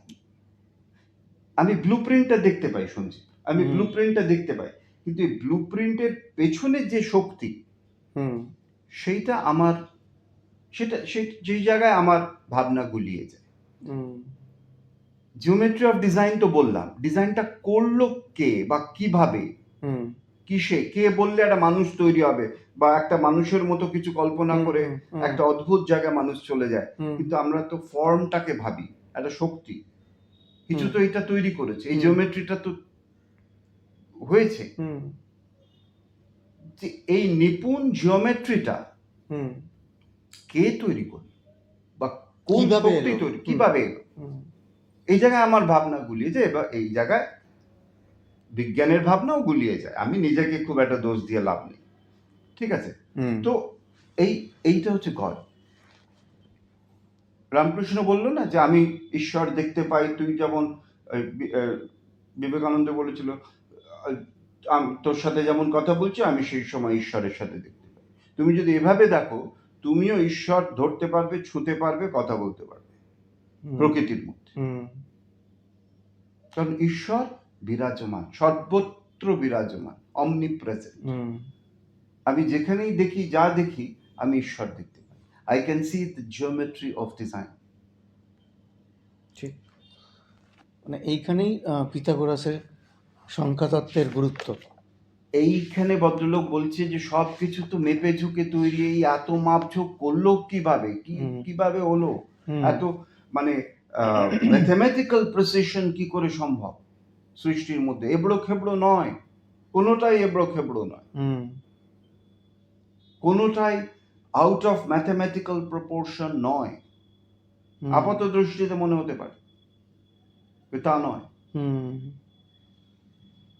তো আমি আবার সে বলছি, আমি অবাক, আশ্চর্য, কিংকর্তব্য বিমূঢ় হয়ে যাই যে এই লোকগুলো কিভাবে, এত কিছু। এই ধারণাটা এলো কিভাবে, হুম যেটা এখন আধুনিক বিজ্ঞান নিয়ে নাড়াচাড়া করছে এবং কিছু কিছু উত্তর খুঁজে পাচ্ছে। হুম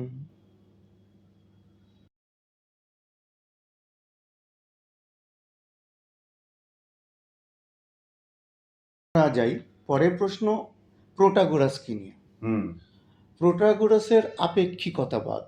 হুম হুম তিনি বলছেন মানুষই সবকিছুর মাপকাঠি। হুম এর দার্শনিক পরিণাম কি? হ্যাঁ, তুমি তো স্কুল টিচারের মতো প্রশ্ন করছো। একটা একটা দার্শনিক ধরে দেখো, তুমি যাই দেখছো, যাই ভাবছো মানুষ হিসেবে, তুমি তো তোমার এই পঞ্চ ইন্দ্রিয় দিয়ে দেখছো, ভাবছো, হুম, তাই তো। এবং বড়জোর ষষ্ঠ ইন্দ্রিয় কাজে লাগাচ্ছে। অনেকে আহ, লাগাতে পারছে, লাগাতে পারছে না। ষষ্ঠ ইন্দ্রিয়টা যে একটা সাংঘাতিক জিনিস, হুম সেটা নিয়ে ইনফ্যাক্ট একটা মজার কথা বলি। হুম আমাকে সেদিন আমার এক দার্শনিক বন্ধু বলল যে দর্শনের বোধহয় আর কিছু জানিস, আর কিছু ভাবার নেই। কারণ ও এই কথাটা ব্যবহার করলো, বিজ্ঞান বোধহয় হাইজ্যাক করে নিয়েছে দর্শনের সব ভাবনাগুলোকে। আচ্ছা। হ্যাঁ, কারণ আর কিছু ভাবতে, কি ভাববে আর দর্শন, কে, আমি, এগুলো তো হয়ে গেছে। এবার বিজ্ঞান তো নিয়ে এবার একটা একটা করে ডিএনএ স্ট্র্যান্ড এই সেই করছে, মানে একদম বিচ্ছিরি, মানে ডিটেলসে চলে গেছে। তো আর কি ভাববে? একদম দেখ, একটা জিনিস কিন্তু আছে জানিস এখনো, যেটা বিজ্ঞানের আয়তার বাইরে, এটা নিয়ে কোনো এক্সপেরিমেন্ট সেভাবে হচ্ছে না। হুম হ্যাঁ, সেটা হচ্ছে মানুষের ষষ্ঠ ইন্দ্রিয়, মানুষের কনসিয়াস, বা মানুষের একটা সিক্স সেন্স যাকে আমরা বলি। হুম আমরা অনেক কিছু পূর্ব আঁচ পাই, অনেক কিছু ঘটনা, যেটা হয়তো আমরা এত ব্যস্ত থাকি, বা মনের মধ্যে একটা নয়জিনেস থাকে, তো একটা হুম হুম প্রচন্ড হুম আলোড়ন আওয়াজ সবসময়। হুম কিন্তু তুমি যদি নিজেকে একটু শান্ত করতে শেখাও, তুমি দেখবে সে আওয়াজটা আস্তে আস্তে আস্তে আস্তে তোমার কাছে স্পষ্ট হতে থাকবে। হুম হ্যাঁ, তুমি সে আওয়াজটা শুনতে পাবে। তো এই আওয়াজটার উৎপত্তি স্থল কোথায়? মানে মনের কোন গভীর জায়গা থেকে এই একটা সুপ্ত আওয়াজ আসছে, একটা সুপ্ত কথা তৈরি হচ্ছে, যা তোমাকে অনেক আগেই অনেক কিছু বলে দিচ্ছে। হুম, হ্যাঁ, তো হুম, এই জায়গাটা বোধহয় দর্শনের এখনো প্রশ্ন করার জায়গা রয়েছে, যেটা বিজ্ঞান হয়তো পরবর্তীকালে ধরবে। তো যাই হোক, এটা অন্য কথা। বেসিক্যালি আমাদের এই যে পঞ্চ ইন্দ্রিয় দিয়ে যা আমরা বুঝি, হুম। তাই আমরা সেটাকেই সত্যি বলে মেনে নিই। সেই জন্য মানুষই হচ্ছে সবকিছুর মাপকাঠি। মাপকাঠি বলতে আমাদের কাছে মাপকাঠি। মানুষ যেহেতু আমরা লিখি পড়ি, এখন সোফায় বসে তাতে গল্প পৃথিবীর করছি, কিছু যায় আসে না। মানুষের ইউটিউব আছে, কুকুরের অত ইউটিউব নেই বলে আমরা আমাদের দৃষ্টিভঙ্গিটা আমরা সমস্ত কিছুর উপর আরোপ সেটাকেই করি। সত্যি বলে হুম, চলছি। তুমি দেখো না, আজকে ধরো এই ঘরটা, হুম, আওয়াজ হচ্ছে, ট্রাফিকের আওয়াজ টাওয়াজ আসছে, কিন্তু হুম, ধরো আমি কথার কথা বলছি, এই ঘরটা আপেক্ষিকভাবে মানে অপেক্ষাকৃতভাবে হুম, নিরিবিলি। হুম, হুম, তোমার কাছে নিরিবিলি, হুম, ঠিক আছে। একটা কুকুর যদি এখানে থাকতো, তার কাছে কিন্তু ঘরটা নিরিবিলি নয়, কারণ সে কয়েক মাইল দূরের আওয়াজ শুনতে পাচ্ছে। হুম, তার যে শ্রবণ শক্তির যে ক্ষমতা, হুম, সে যা যা শুনছে, হ্যাঁ, সেটা কিন্তু আমরা শুনতে পাচ্ছি না। তো হুম। আমাদের শ্রবণ শক্তিটা অনেকটা মানে লিমিটেড। লিমিটেড। হুম, আমরা আমাদের সেই লিমিটেড ক্ষমতা দিয়ে সংজ্ঞায়িত করছি ঘরটা নিরিবিলি। হুম, বা ধরো এখন গন্ধ, হুম, তুমি তো মোটামুটি যেটা অস্বাভাবিক কিছু গন্ধ ঘরের মধ্যে নেই, কোনো খাবারের গন্ধ হুম, নেই, হুম, এটা তোমার কাছে। হুম, মানুষের পঞ্চ ইন্দ্রিয় দিয়ে আমি বলছি ঘরটার মধ্যে কোনো গন্ধ পেলাম না, হুম, আমি বলছি স্টেটমেন্ট। হুম। একটা কুকুর যদি কথা বলতে পারতো, সে কিন্তু এখন হয়তো 3টে বাড়ি পরে মাংস রান্না হচ্ছে এখন, সেই গন্ধটা পেয়ে যেত। সে গন্ধটা কিন্তু সে পাচ্ছে। তার কাছে কিন্তু এটা গন্ধহীন নয়, তার পার্সপেক্টিভে কিন্তু জগৎটা একদম আলাদা। হুম, হ্যাঁ, তো কিন্তু যেহেতু আমরা আমাদের মতো করে করি, আমরা সবকিছু আমাদের মাপকাঠিতে বিচার করি, এটা আমাদের বুঝেছি। মানুষের স্বভাব। এবার ওই নিজেদেরকে শ্রেষ্ঠ জাতি বলেও ফেলেছি, অসুবিধা নেই। শ্রেষ্ঠ জাতি তো বলছে, আমরাই বলছি, আমরাই সংজ্ঞা করছি, আমরাই বই লিখছি। হুম, হ্যাঁ, আহ, তো সবকিছু যখন আমরাই করছি, যেমন সাহেবরা যখন বই টই লিখতো, এখানে লোকেরা অত লিখতো টিখতো না, শুধু শ্রুতিতে অসাধারণ অসাধারণ দর্শন শ্রুতিতে ছিল। হুম, সাহেবরা নিজেদেরই শ্রেষ্ঠ বলে অনেক কিছু লিখেছে। হ্যাঁ, পশ্চিমের ব্যাপার। হুম। আচ্ছা, তুমি একটা চিন্তা করে দেখো না, সবচেয়ে মজার এক্সাম্পল, এই যে আমি পশ্চিম বলছি, পূর্ব বলছি। পূর্ব বলছি, মধ্যপ্রাচ্য বলছি, হুম। এটা কিসের পূর্ব পশ্চিম? একটা গোলকের আবার পূর্ব পশ্চিম মধ্যপ্রাচ্য কি?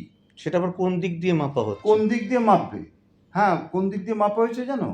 ব্রিটেন আইল্যান্ডটার থেকে কোনটা দূরে, সেটা যদি হয় প্রাচ্য, মধ্যপ্রাচ্য, ওকে, মিডল ইস্ট, তার থেকে দূরে হচ্ছে তোমার ইস্ট। ইস্ট, হুম, তার থেকে বেশি দূরে ফার ইস্ট। হুম। তার মানে কে, কে মাপকাঠিটা তৈরি করেছে? এই ব্রিটেন। যে আজকে আমরা অক্লেশে বলি Middle East, east, Far East, কার মিডল ইস্ট, কার ফার ইস্ট, কোত্থেকে ফার ইস্ট? একটা গোলকের তুমি ইস্ট ওয়েস্ট কোথায়?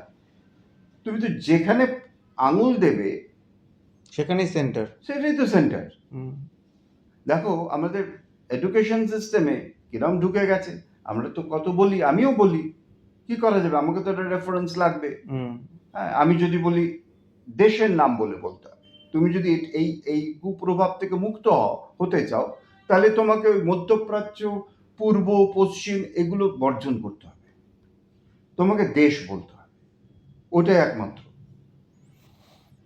তাহলে বুঝতে পারছো হুম, হুম, কিরকম ভাবে সোশ্যাল কনস্ট্রাক্ট আমাদের। হুম। আমরা ওয়েস্ট কথাটা বলছি, সেটাই তো ভুল, এক কিছু লোক তৈরি করে গেছে। কার ওয়েস্ট?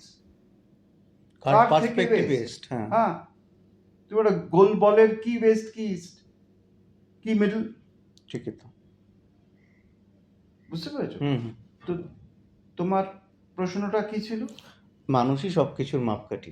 মানুষই সবকিছুর মাপকাঠি, এবং যারা বড় মানুষ তারা হচ্ছে মাপকাঠিরও মাপকাঠি, তারাই সব নির্ধারণ করে দেয়।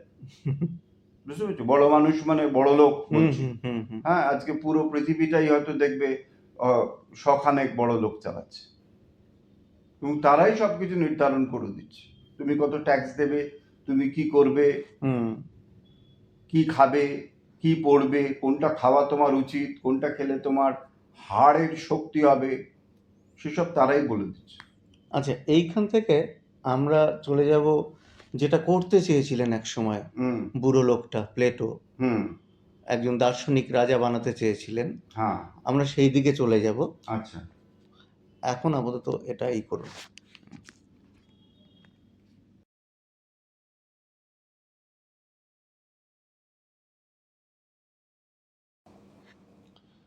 হ্যাঁ, তো প্লেটো সমস্ত কিছুর ঊর্ধ্বেই দর্শনকে রেখেছিলেন এবং তিনি চেয়েছিলেন এমন একটা দেশ তৈরি হোক, যার শাসক হবেন একজন দার্শনিক। হুম দার্শনিক রাজা তিনি তৈরি করতে চেয়েছিলেন এবং হুম আজীবন তার সেটা প্রচেষ্টা ছিল। সেই জন্য তিনি দুবার তিনবার ব্যর্থ হয়েছিলেন, মার খেয়ে পালিয়েও ছিলেন, হুম কৃতদাস হিসেবে বিক্রিও হয়ে গেছিলেন, হ্যাঁ অনেক কিছুই ঘটেছিল। তো আপনার এই জিনিসটাকে কীরকম মনে হয়, প্লেটোর এই যে সিদ্ধান্ত একজন দার্শনিক তিনিই রাজা হবেন? হ্যাঁ, ইউটোপিয়াটা পড়লে, আমরা ইউটোপিয়া বলি কাল্পনিক, আমি কিন্তু ইউটোপিয়াকে খুব মানে মানে অর্থাৎ অবাস্তব হুম হিসেবে আমরা বলি। তো আপনি ধরুন আজকে যা যা বাস্তব সবই একসময় অবাস্তব ছিল, সেই অবাস্তবতা থেকে আজকে বাস্তব হয়েছে। ঠিক। হ্যাঁ, মানুষ চাঁদে যাবে একটা অবাস্তব ব্যাপার ছিল, সেটা বাস্তব হয়েছে। তো ইউটোপিয়া না থাকলে মানে আহ, অবাস্তব না থাকলে বাস্তব সম্ভব নয়। হুম সমস্ত অবাস্তব থেকে বাস্তবের জন্ম। তো যাই হোক, উনি ওই ইউটোপিয়া বলে লিখেছিলেন। তো সেখানে খুব সুন্দর, মানে এটা পড়া উচিত, যে কিভাবে একজন রাজা বা একজন রাজনৈতিক ফিগার হেডকে হুম তৈরি করা উচিত। হুম এবং সেখানে তিনি একদম বিস্তারিত বিবরণ দিয়েছেন হুম যে তাকে সমাজ থেকে বার করে একটা স্কুলের মতো একটা জায়গায় রাখতে হবে। হুম সেখানে তাকে বেশ কিছু লোককে এবার তাদের দার্শনিকভাবে তৈরি করতে হবে, হুম শারীরিক মানসিক দিক থেকে দৃঢ় করতে হবে। Hmm it's a long process. Hmm এইবার করার পর তাদের মধ্যে থেকে ধরুন 100 জনকে এরকম বাছা হয়ে হুম তাদেরকে রাজা তৈরি করার প্রসেস তৈরি হুম হচ্ছে। হুম অর্থাৎ এইবার তাকে সমস্ত দার্শনিক জ্ঞান, তার শরীর, সমস্ত কিছু দেওয়া হলো। তার মধ্যে থেকে 10 জনকে বেছে নেওয়া হলো যারা সেরা, তাদের আবার একটা সেকেন্ড লেভেল অফ ট্রেনিং দেওয়া হলো হুম এবং তাদের প্রচণ্ড কষ্টের মধ্যে দিয়ে ট্রেন করা হলো। হ্যাঁ তাদের না খেতে দিয়ে করে কিভাবে তারা বাঁচতে পারছে, সার্ভাইভাল হুম হচ্ছে, সেরকম একটা করে সেই 10 জনের মধ্যে থেকে 3 জন হলো বা 2 জন হলো, হুম তার মধ্যে থেকে একজনকে চুজ করা হবে যে না, এ রাজা হবার প্রকৃত ট্রেনিং পেয়েছে। হুম হুম। হুম তো এইটা ছিল প্লেটোর দার্শনিক রাজা তৈরির প্রসেস। প্রসেস। হ্যাঁ, শুনেছিলাম যে হ্যাঁ, একদম ছোট থেকে তাকে খেলাধুলো এবং আর্টস, আর্টস আর্টস মানে তখন সব রকমই হ্যাঁ, তার মধ্যে তার আছে। মধ্যে দিয়ে কিছু বছর চলে যাবে। হুম, তারপরে তার মধ্যে আপনার ভূগোল, তার মধ্যে ভূগোলের জ্ঞান দেওয়া হবে, সব কিছুই থাকবে। বিজ্ঞানের জ্ঞান দেওয়া হ্যাঁ হবে। হ্যাঁ একদম শেষে গিয়ে প্রায় 10, 12, 15 বছর ধরে শুধুমাত্র দর্শন। হ্যাঁ, দর্শন। তারপরে তার কে শারীরিকভাবে সে সক্ষম কিনা সেটা হুম, দেখতে হবে। মানে এতে প্রায় 50 বছরের একটা কার্যক্রম তৈরি করেছিলেন। শুধু বিদ্যা বোঝাই বাবু মশাই মশাই হলে হলে হবে হবে না। না। হ্যাঁ, তাকে শারীরিকভাবে সে সক্ষম কিনা, তবে সে একটা দেশ বা রাষ্ট্রকে নেতৃত্ব দেওয়ার একটা যোগ্যতা অর্জন করবে। এই জন্য তো তিনি একাডেমিও তৈরি করেছিলেন, প্লেটো। একাডেমি তৈরি করেছিলেন। হুম, তুমি দেখো, একটা আজকে আমরা কি করি, যে শুধু ভালো কথা বলতে পারে, ভালো ভালো কথা বলতে পারে, তাকেই আমরা নেতা হিসেবে পৃথিবীব্যাপী, হ্যাঁ, তাই তো। যে জন্য কি সমস্ত মানে সাংঘাতিক সাংঘাতিক লোক আমরা বেছে শীর্ষস্থানে রাখছি। হুম, কি, একমাত্র যিনি মঞ্চে উঠে আমি যা শুনতে চাইছি, আমার মন জোগানো কথাগুলো একটু ড্রামাটিক ওয়েতে, একটু নাটকীয়ভাবে বলতে পারছে, তাকেই আমি নেতা হিসেবে মানে লক্ষ লক্ষ লোক তাকে নেতা হিসেবে তুলে দিচ্ছে। হুম রাজ্য চালানোর তার কোনো শিক্ষাগত যোগ্যতা আছে কি না হুম সেটা কেউ বিচার করছে না, কারণ যারা বিচারের বিয়েতে যারা ভোট দিচ্ছে তাদের নিজেদেরই নেই হুম হুম আমাদেরই তো সেই ট্রেনিং নেই। নেই এবং আমাদের সেই ট্রেনিংটা যে দরকার সেই বোধটাই নেই। হুম তুমি দেখো না, যে খুব ভালো প্লেন সম্বন্ধে কথা বলতে পারে সে যদি পাইলট হয়ে বসে, হ্যাঁ, হুম হুম শুধু এই এই তার মানে যোগ্যতা, হুম তাকে তুমি যে জিজ্ঞেস করো আপনি আজকে আমি যে প্লেনে করে যাব আপনি পাইলট হয়েছেন,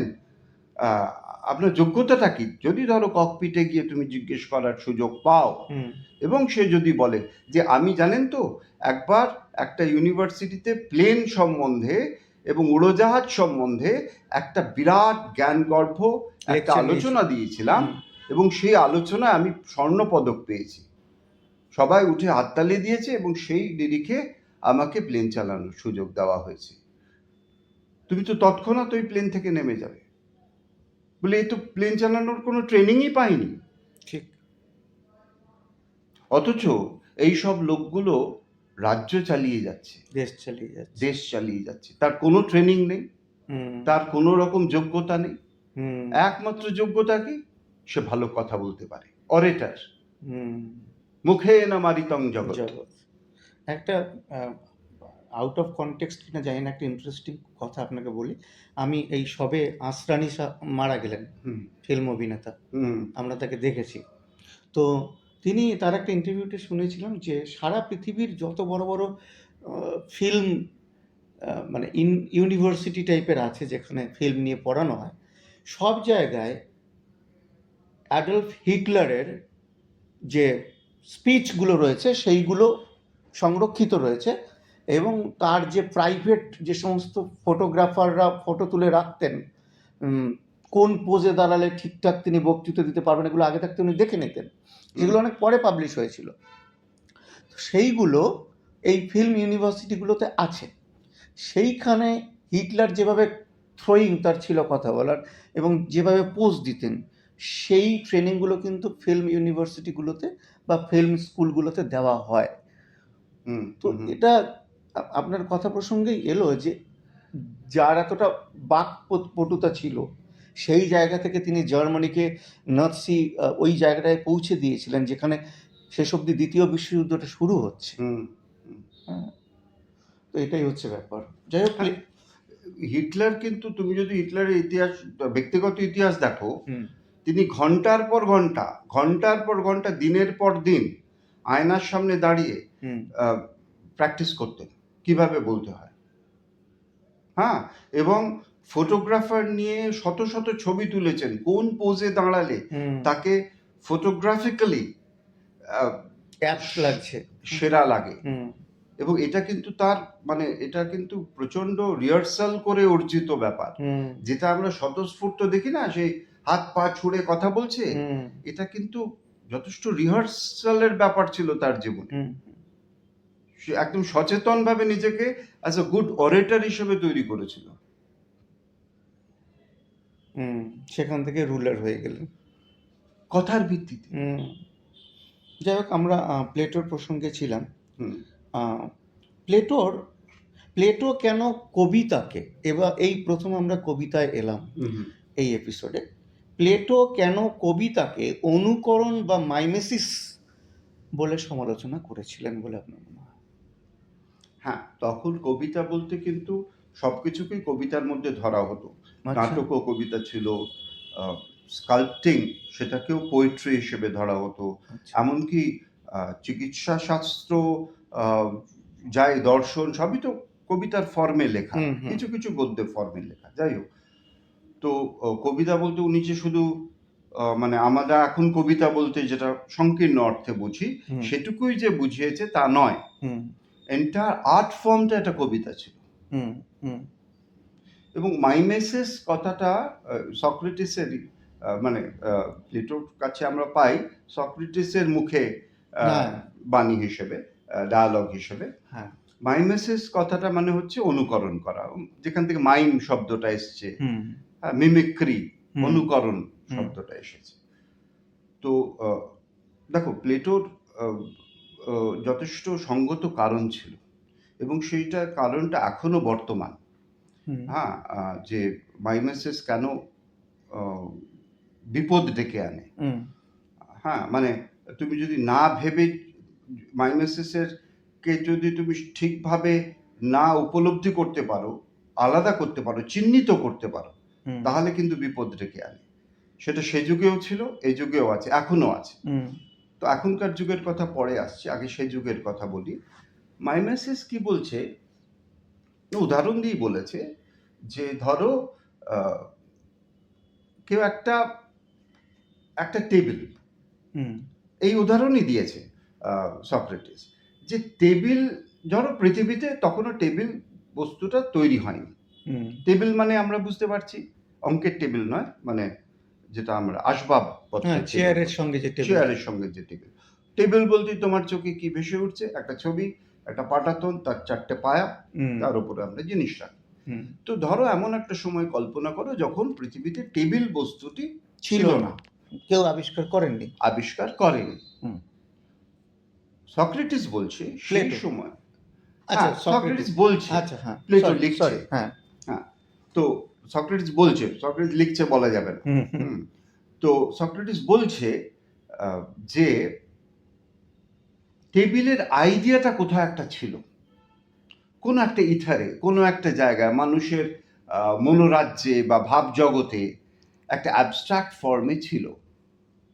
সেই অ্যাবস্ট্রাক্ট ফর্মটাকে মানুষ, কার্পেন্টার যে ছুতোর মিস্ত্রি, সে সেইটাকে একটা রূপ দিয়েছে, কাঠ কেটে এনে সেটাকে সে বানিয়েছে। হুম হলো, অর্থাৎ সেই অ্যাবস্ট্রাক্ট ফর্মটা কিন্তু পিওর ফর্মে। তুমি একটা জিনিস সঞ্জীব চিন্তা করবে, তুমি তোমার ভাবনাটাকে, তার তো ফটোগ্রাফি ছেড়েই দাও, ভাবনার তো ছবি তুলতে পারবে না, ভাবনার সেলফি হয় না। হুম। হ্যাঁ, ভাবনাটাকে হয়তো কবিতা বা লেখার তুমি ধরার চেষ্টা করো, কিন্তু অ্যাজ ইট ইজ হয় না। হবে না, কারণ ভাবনাটাকে তুমি একটা ব্যর্থ অনুকরণ করো। হুম তো সক্রেটিস বলছে ওই যে টেবিলের যে একটা আদর্শ আইডিয়া, আইডিয়াল ফর্ম, সেটাকে সে অনুকরণ করেছে। হুম কে? না কার্পেন্টার, যে ছুতোর মিস্ত্রি, ছুতোর মিস্ত্রি। হুম করে টেবিলটা তোমার সামনে এনে রেখেছে। হুম এইবার তিনি ছবি আঁকেন, তিনি এই টেবিলটা দেখে আঁকতেন। এই টেবিলটা দেখে উনি ছবি এঁকেছেন, একদম সেই টেবিলটার অনুকরণ করেছে, হুম মানে তার কাগজে, ক্যানভাসে, হুম রং তুলিতে। হুম অর্থাৎ এই যে ছবিটা আঁকা হলো টেবিলের, এখন ফটোগ্রাফ বলতে পারো বা যাই হোক, তখন ছবি, হুম এইটা হচ্ছে অনুকরণের অনুকরণ। প্রথম অনুকরণ কে করেছিল? ছুতোর মিস্ত্রি। ছুতোর মিস্ত্রি, ওই আইডিয়াল ফর্মটা থেকে। তার এই কাজটাকে অনুকরণ করছে একজন পেইন্টার, একজন শিল্পী। হুম বলছি it is twice removed from the reality. তুমি যে ছবিটাকে টেবিল ভাবছো, হুম সেটা টেবিল নয়, হুম সেটা একটা টেবিলের অনুকরণের অনুকরণ। সত্য থেকে আমাদেরকে দুধাপারও পিছিয়ে দেয়। হ্যাঁ, এইটা ওনার আপত্তি ছিল। কেন কি, আরেকটা আপত্তি ছিল, যিনি টেবিলটা আঁকছেন, আমি ধরো ভালো আঁকতে শিখেছি, হুম আর্ট কলেজে পড়েছি, আমি একটা টেবিলকে একদম নিখুঁত স্টিল লাইফ, একদম দেখে, ছবি দেখে মনে হবে একদম তার কাঠের গ্রেন ফ্রেন আমি সব এঁকে দিলাম। হ্যাঁ, হুম আমি বহু বছর আর্ট কলেজে ট্রেনিং পেয়ে একটা নিখুঁত টেবিল আঁকতে শিখেছি। হুম আমি কি টেবিলটা বানাতে পারি? না সেটা তো আমাকে শেখানো হয়নি। না। হুম সক্রেটিস বলছেন, প্লেটো লিখছেন যে যে শিল্পী যে জিনিসটা আঁকছে সেটা সম্বন্ধে কিছু না জেনেই সে আঁকছে, তাকে দিলে সে সেটা বানাতে পারবে না। ঠিক। তার মানে আমি এবার তার ছবি দেখে টেবিল দেখছি। এখন টেবিল জিনিসটা আমরা আক্ষরিক অর্থে সামনে ধরে দেখেছি বলে বলছি, আমি অন্য কোনো একটা জিনিসের কথা বলছি, যে যে জিনিসটা তুমি দেখোনি। যেমন একটা জায়গার উনি পোর্ট্রেট এঁকেছেন ধরো, হুম সেই জায়গাটা তুমি যাওনি, হুম তুমি সেইটা দেখে সেই জায়গার কথা ভাবছো, হুম তাই তো? হুম কি সুন্দর, অসাধারণ সুন্দর জিনিস। তুমি ধরো একটা, আমি খুব কমন এক্সাম্পল দিচ্ছি, একটা ছবি দেখলে, একটা একটা নেচার পত্রিকায় বা ন্যাশনাল জিওগ্রাফিতে, আমাদের সে আগে ছোটবেলায় ন্যাশনাল জিওগ্রাফি ম্যাগাজিন, একটা সুন্দর ডাবল স্প্রেড ছবি দেখলে একটা পাহাড়, তার নিচে তার পাদদেশে জঙ্গল, ওপরে পিলব, তোমার কল্পনা করো মেঘ ভাসছে, আহা কি স্বর্গীয় একটা জায়গা। তোমার মনে হলো কি অসাধারণ এই জায়গাটা। হ্যাঁ, তুমি সে ছবিটা দেখে তোমার মনে একটা ভাব এলো, মনের ক্যানভাসে একটা ভাব এলো, কি অসাধারণ সুন্দর জায়গা, কি ইস, যদি এরকম একটা জায়গায় থাকতে পারতাম, যদি আমার একটা বাড়ি হতো এই ব্যাপারে, এই জায়গায়। তোমাকে যদি আক্ষরিক অর্থে ওই পাহাড় এবং ওই পাদদেশের জঙ্গলে নিয়ে গিয়ে ফেলা হতো, তুমি দেখতে সেখানে দুদিনও বাঁচতে পারতে না, কারণ সেই জঙ্গল এত বিভৎস, এত সাংঘাতিক, এত ডেঞ্জারাস। অন্য পশু পাখি, সাপ খোপের কথা ছেড়ে দাও, মশার কামড়ে হয়তো তুমি দুদিনে ম্যালেরিয়া হয়ে, ডেঙ্গু হয়ে সেখানে মারা যেতে। বাঁচার হয়তো কোনো রকম সুযোগ নেই। সেটা এত সাংঘাতিক, সেটা মানুষকে চায় না, সেটা সে মানুষকে বর্জন করতে চাইছে সেই জায়গাটা, সেটা এত ডেঞ্জারাস একটা জায়গা, অথচ ছবিটায় কিন্তু সেটা মনে হয়নি। তাহলে আসল সত্যি থেকে ছবি তো অনেক দূরে নিয়ে আসলো, অনেক দূরে নিয়ে এলো। এই যে ছবির ব্যাপারটা, আমরা এইখানে সক্রেটিসের ছিল যে আমি ছবি দেখে ধারণা তৈরি করে নিচ্ছি। এবার আমি আধুনিক যুগে আছি, এই যে ছবি তুমি খুব নিরীহ জিনিস ভাবলে, ও ঠিক আছে, হয়ে গেল। আধুনিক যুগের বিপদ দেখো, বিজ্ঞাপন। একজন মহিলা বিজ্ঞাপনে দেখছো একটা সাদা কোট পরে, কানে একটা স্টেথো লাগিয়ে এসে তোমাকে একটা স্বাস্থ্য পানীয় দেখিয়ে বলছে যে এই স্বাস্থ্য পানীয় হচ্ছে শরীরের পক্ষে সবচেয়ে ভালো। তুমি কি বুঝছো? সাধারণ লোক কি বুঝছে? একজন ডাক্তার বলছে। আদৌ সে মহিলা ডাক্তার নয়, তাকে একটা সাদা কোট পরিয়ে দেওয়া হয়েছে, তাকে কানের স্টেথো লাগিয়ে দেওয়া হয়েছে। একজন অভিনেত্রী এবং যথেষ্ট অডিশন করে তাকে নেওয়া হয়েছে। অনেকের মধ্যে থেকে একজন মডেলকে চুজ করে তাকে ডাক্তার সাজিয়ে তার হাতে পানীয়টা তুলে দেওয়া হয়েছে।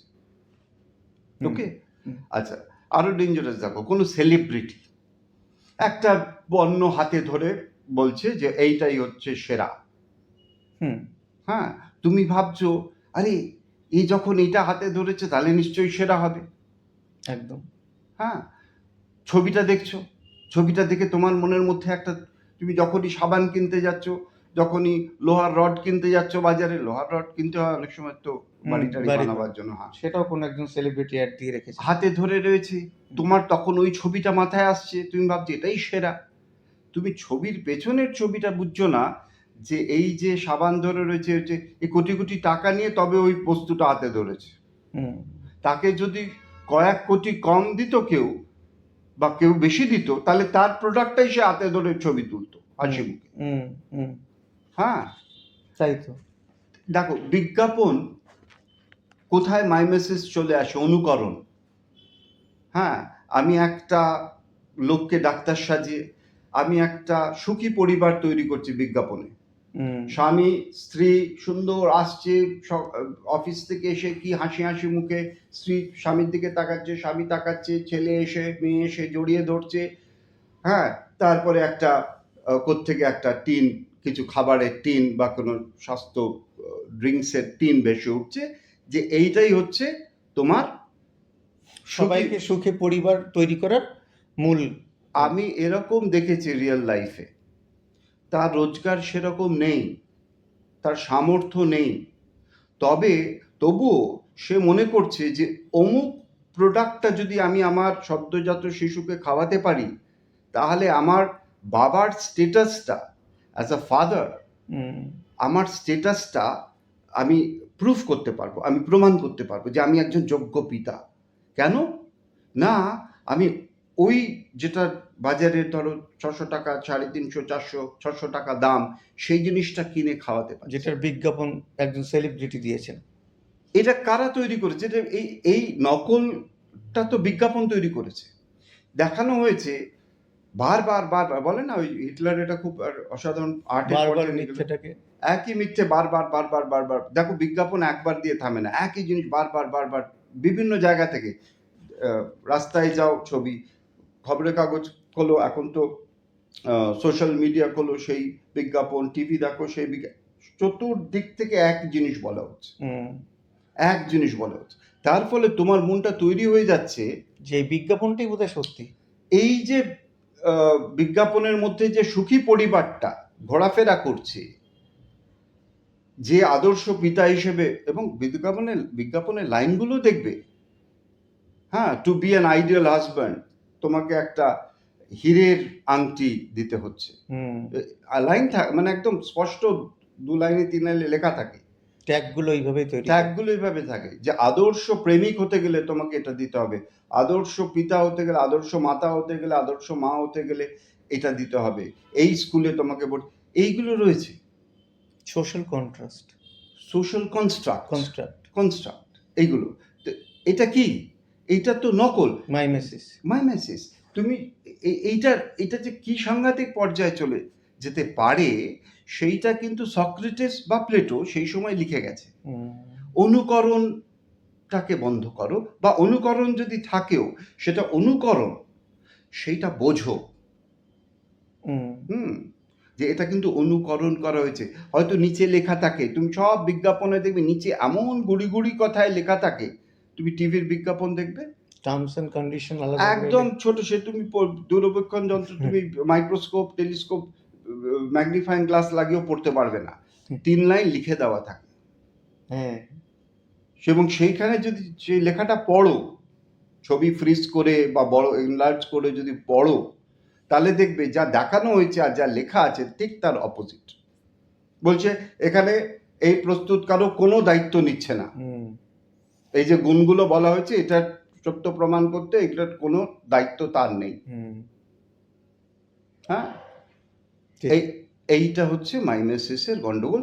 এইটা আমরা যদি অন্ধভাবে ফলো করি, তাহলে আমরা এই ট্র্যাপে পড়বো। এই ট্র্যাপটা কিন্তু 2000 বছর 2500 বছর আগে সক্রেটিস বলে গেছে। আজকের যুক্তি হচ্ছে তাই। হুম, তো সেই জন্য তিনি এই কবিতা বা এই যে arts, any form of art, সেটাকে তিনি ভালো চোখে দেখেননি, এবং তিনি বলেছিলেন কবিদেরকে আদর্শ রাষ্ট্র থেকে বিতাড়িত করা দরকার, নির্বাসন দেওয়া দরকার। নির্বাসন দেওয়া দরকার। কেন? দেখো, মানে এই হোমারের মতো তার আগের কবিতাগুলো কি ছিল? এরা কোন কবিতা? সক্রেটিস তো জীবনানন্দের কবিতা পড়ে এটা লেখেনি, বা প্লেটো করেনি। কবিতার ফর্ম তো চেঞ্জ হয়ে গেছে। হুম, প্রথম কথা, কবিতা জিনিসটা অনেক ব্যাপক অর্থে ব্যবহার হতো। তারপরে আমি যদি এখনকার কবিতা দেখি, এখনকার কবিতা কিন্তু অনেক চেঞ্জড হয়ে গেছে। হুম, হুম, হ্যাঁ, তো এখনকার কবিতা দিয়ে বিচার করলে হবে না। সেই সময় যে কবিতা লেখা হতো, এই যে আমি বারবার বলি হোমার ঘন্টা ঘন্টা দেবদেবী তৈরি করে দিল, তার আচার বিচার ওই বিজ্ঞাপন। হুম, সবাই অন্ধের মতো সেই দেবদেবীরা কি করেছে সেটা অনুকরণ, ফলো করছে, সেটাই অনুকরণ করছে। অনুকরণ করে সেরকম হতে চাইছে, হুম, সেরকম হতে চাইছে। হ্যাঁ, এই জন্য হোমারের উপর সে এত রেগেছিল যে তুমি যেটা কল্পনা করেছো সেটাকেই লোক কিন্তু বাস্তব হিসেবে ধরে নিচ্ছে। যে জন্য দেবতাদের উনি অস্বীকার করলেন, যে জন্য বিষ দেওয়া হলো। এখনো যে এই কথাটা বারবার বলবে বা সোচ্চারভাবে বলবে, তাকে বিষই দেওয়া হবে এখনো, এই আজকের যুগেও। হুম, সত্যিটা বলা যাবে না। এই ধরনের বোঝানো যাবে না যে আমি একজন সেলিব্রিটি একটা লোহার রড ধরে দাঁড়িয়ে রয়েছে, তার পেছনে কিন্তু কোটি কোটি টাকার খেলা রয়েছে, হুম, সেটা সে পেয়েছে তবেই তিনি এই লোহার রড ধরে দাঁড়িয়েছেন। ঠিক। সক্রেটিসকে যার জন্য হেমলকের বিষ খেয়ে এটা মারা দিতে যেতে হবে, তো ডেঞ্জারাস লোক।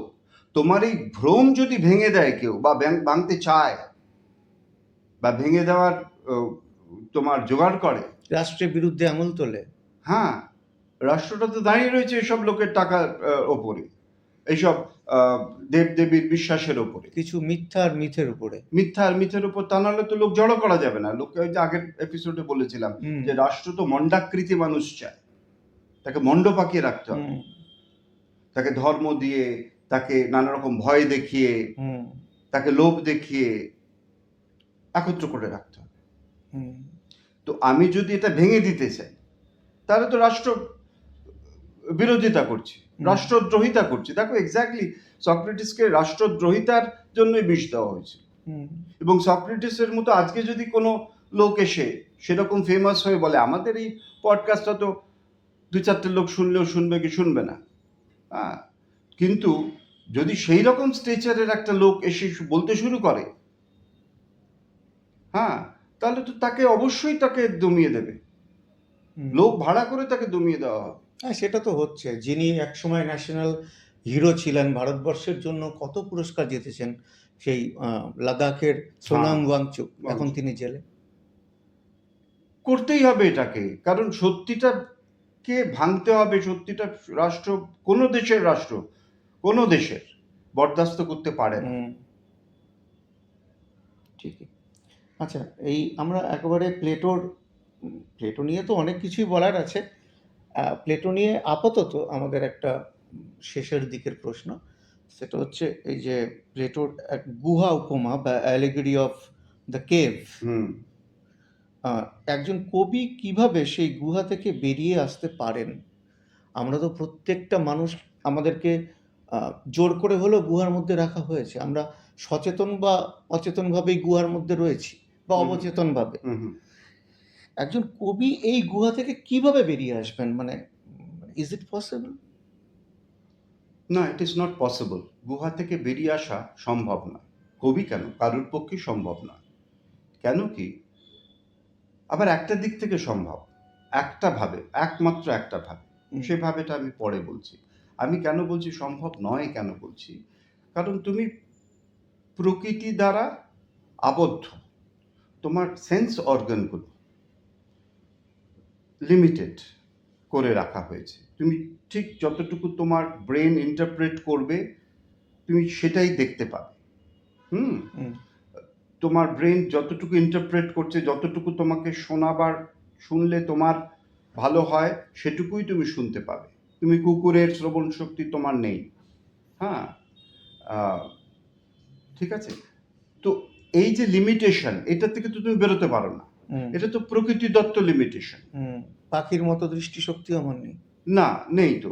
মাছির মতো নেই, কম্পাউন্ড যে তুমি ছোট ছোট দেখছো, হুম, কোনোটাই নেই। বা একটা সাপ যেমন দেখে, হুম, তার স্মেল দিয়ে সে দেখতে পায়, হুম, তার অন্ধকারেও সে দেখতে পায়, সেগুলো তো নেই। হ্যাঁ, আমরা যন্ত্রপাতি এখন বানিয়েছি, সেগুলো ওই আবার ইন্টারপ্রেট, অনুকরণ করা হ্যাঁ। করে বানিয়েছি।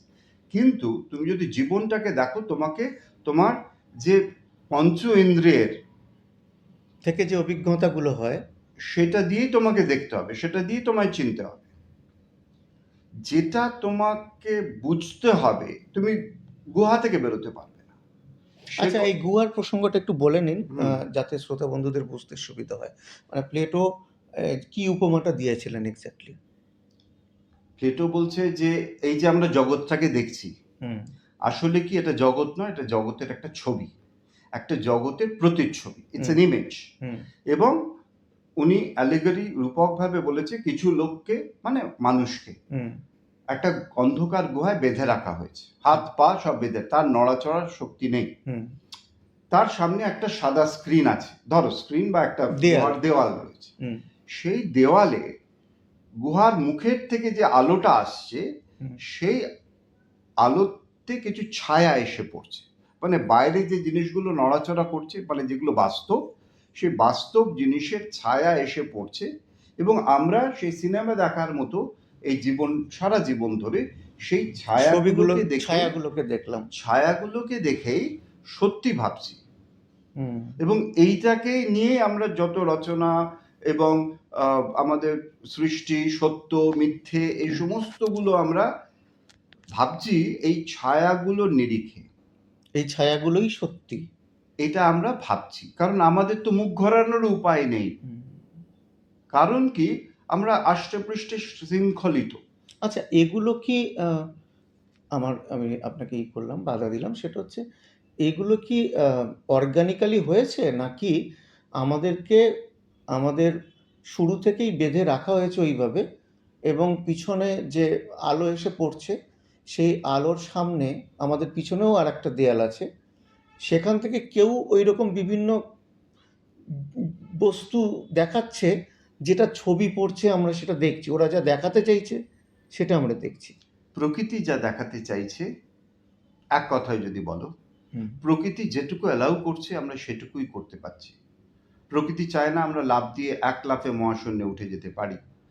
হ্যাঁ, মাধ্যাকর্ষণ শক্তি দিয়ে আমাদের একটুখানি লাফ দিলেই যে যার ক্ষমতা মতো লাফিয়ে উচ্চতা উঠে আবার মাটিতে ফিরিয়ে আনছে। হুম হ্যাঁ, হুম প্রকৃতির বিরুদ্ধে আমরা যুদ্ধ করে রকেট, এরোপ্লেন এগুলো সব তৈরি করছি। হুম হ্যাঁ, কিন্তু মহাকাশে যেতে গেলে কত বাঁধন ছাদন বেঁধে তবে যেতে হয়, কারণ মহাকাশ তো আর সে রাবীন্দ্রিক মঙ্গলময় মহাকাশ নয়। মহাকাশে গেলে তুমি মুহূর্তে ফেটে যাবে। হুম তো সাংঘাতিক বিভৎস জায়গা, ভয়ঙ্কর জায়গা মহাকাশ।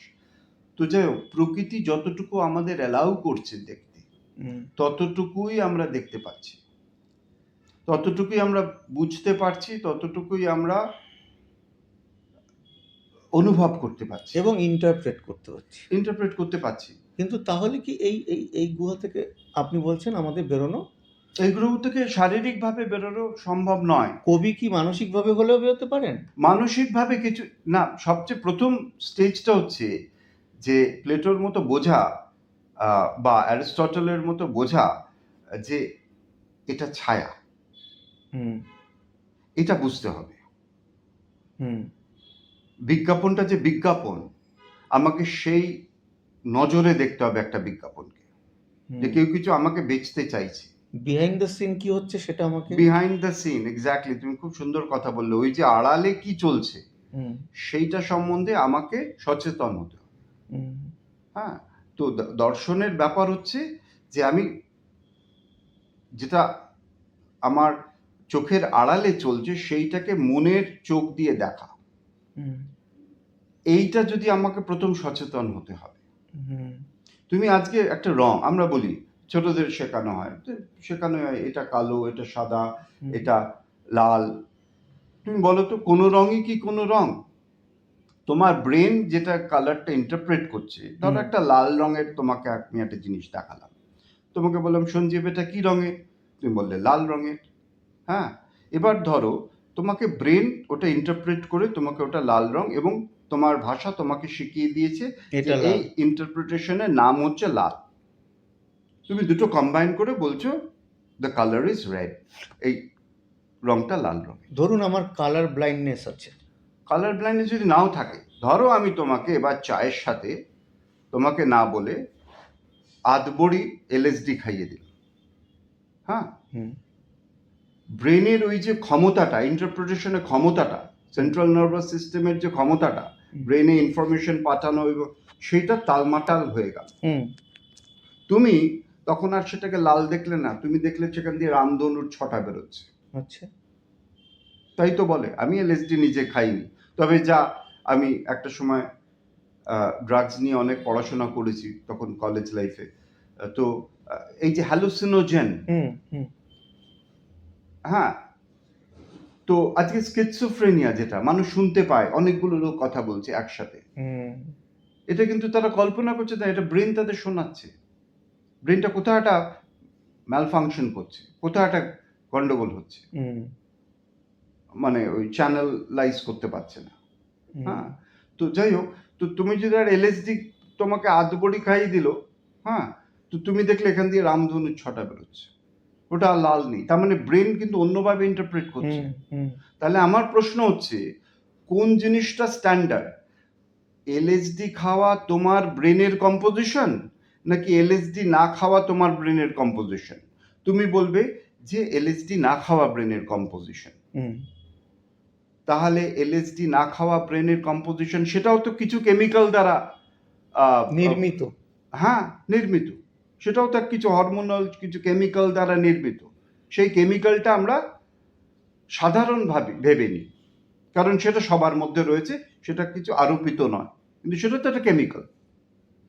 তার মানে ব্রেন সেই কেমিক্যালটা, সেই মলিকিউলসগুলোকে তৈরি করছে, জেনারেট করছে, করে তোমাকে এটাকে লাল বলে লাল দেখাচ্ছে। হুম এই রংটা লাল না হয়ে অন্য কিছু হতে পারে, তুমি জানো না হুম এটা রং কি। তাহলে তোমার সব প্রশ্নের উত্তর একটাই হবে, আমি জানি না। ও এটা তো সেই একটা সেই সক্রেটিসের ভাষা, আমি জানি যে আমি কিছুই জানি না। এক্স্যাক্টলি, সত্যি তো তাই, তুমি কিচ্ছু জানো না, কারণ তোমাকে যেটা জানানো হচ্ছে নয় তোমার সরকার তোমায় জানাচ্ছে, নয় তোমার বিজ্ঞাপন জানাচ্ছে। আর এখানে সবচেয়ে বেশি মানে সাংঘাতিক জিনিস যেটা তোমার মধ্যে রয়েছে, তোমার ব্রেন তোমাকে জানাচ্ছে, উম, তুমি সেটুকুই জানছো। সেটা আসলে তো কেমিক্যাল লোচা, রাসায়নিক বিক্রিয়া। তাই তো, তাই তো। তাহলে আসল জিনিসটা যে কি, তার একটাই উত্তর, আমি জানি না। যেটা প্লেটো বলতে চেয়েছিলেন যে মানে একটা একটা ওয়ার্ল্ড অফ ফর্ম থাকবে, হুম। যেটা আবার আমাদের আদি শঙ্করাচার্য বলেছিলেন যে ব্রহ্ম সত্য জগৎ মিথ্যা, ব্রহ্ম বলে কিছু একটা আছে যেটা আদর্শ একটা জগৎ। তো আসল কথা হচ্ছে যে আমাদের পক্ষে জানা সম্ভব না আসল কি, আমাদের সত্যিটা কি পক্ষে জানা সম্ভব নয়। প্রথম কথা আমাদের এইটা জানতে হবে যে আমাদের পক্ষে জানা সম্ভব নয়। সম্ভব না। আমরা প্লেটোর মাইমেসিসে এসে পড়লাম এবং মাইমেসিস নিয়ে আমাদের আলোচনাটা আমরা আপাতত এইখানে শেষ করতে চলেছি।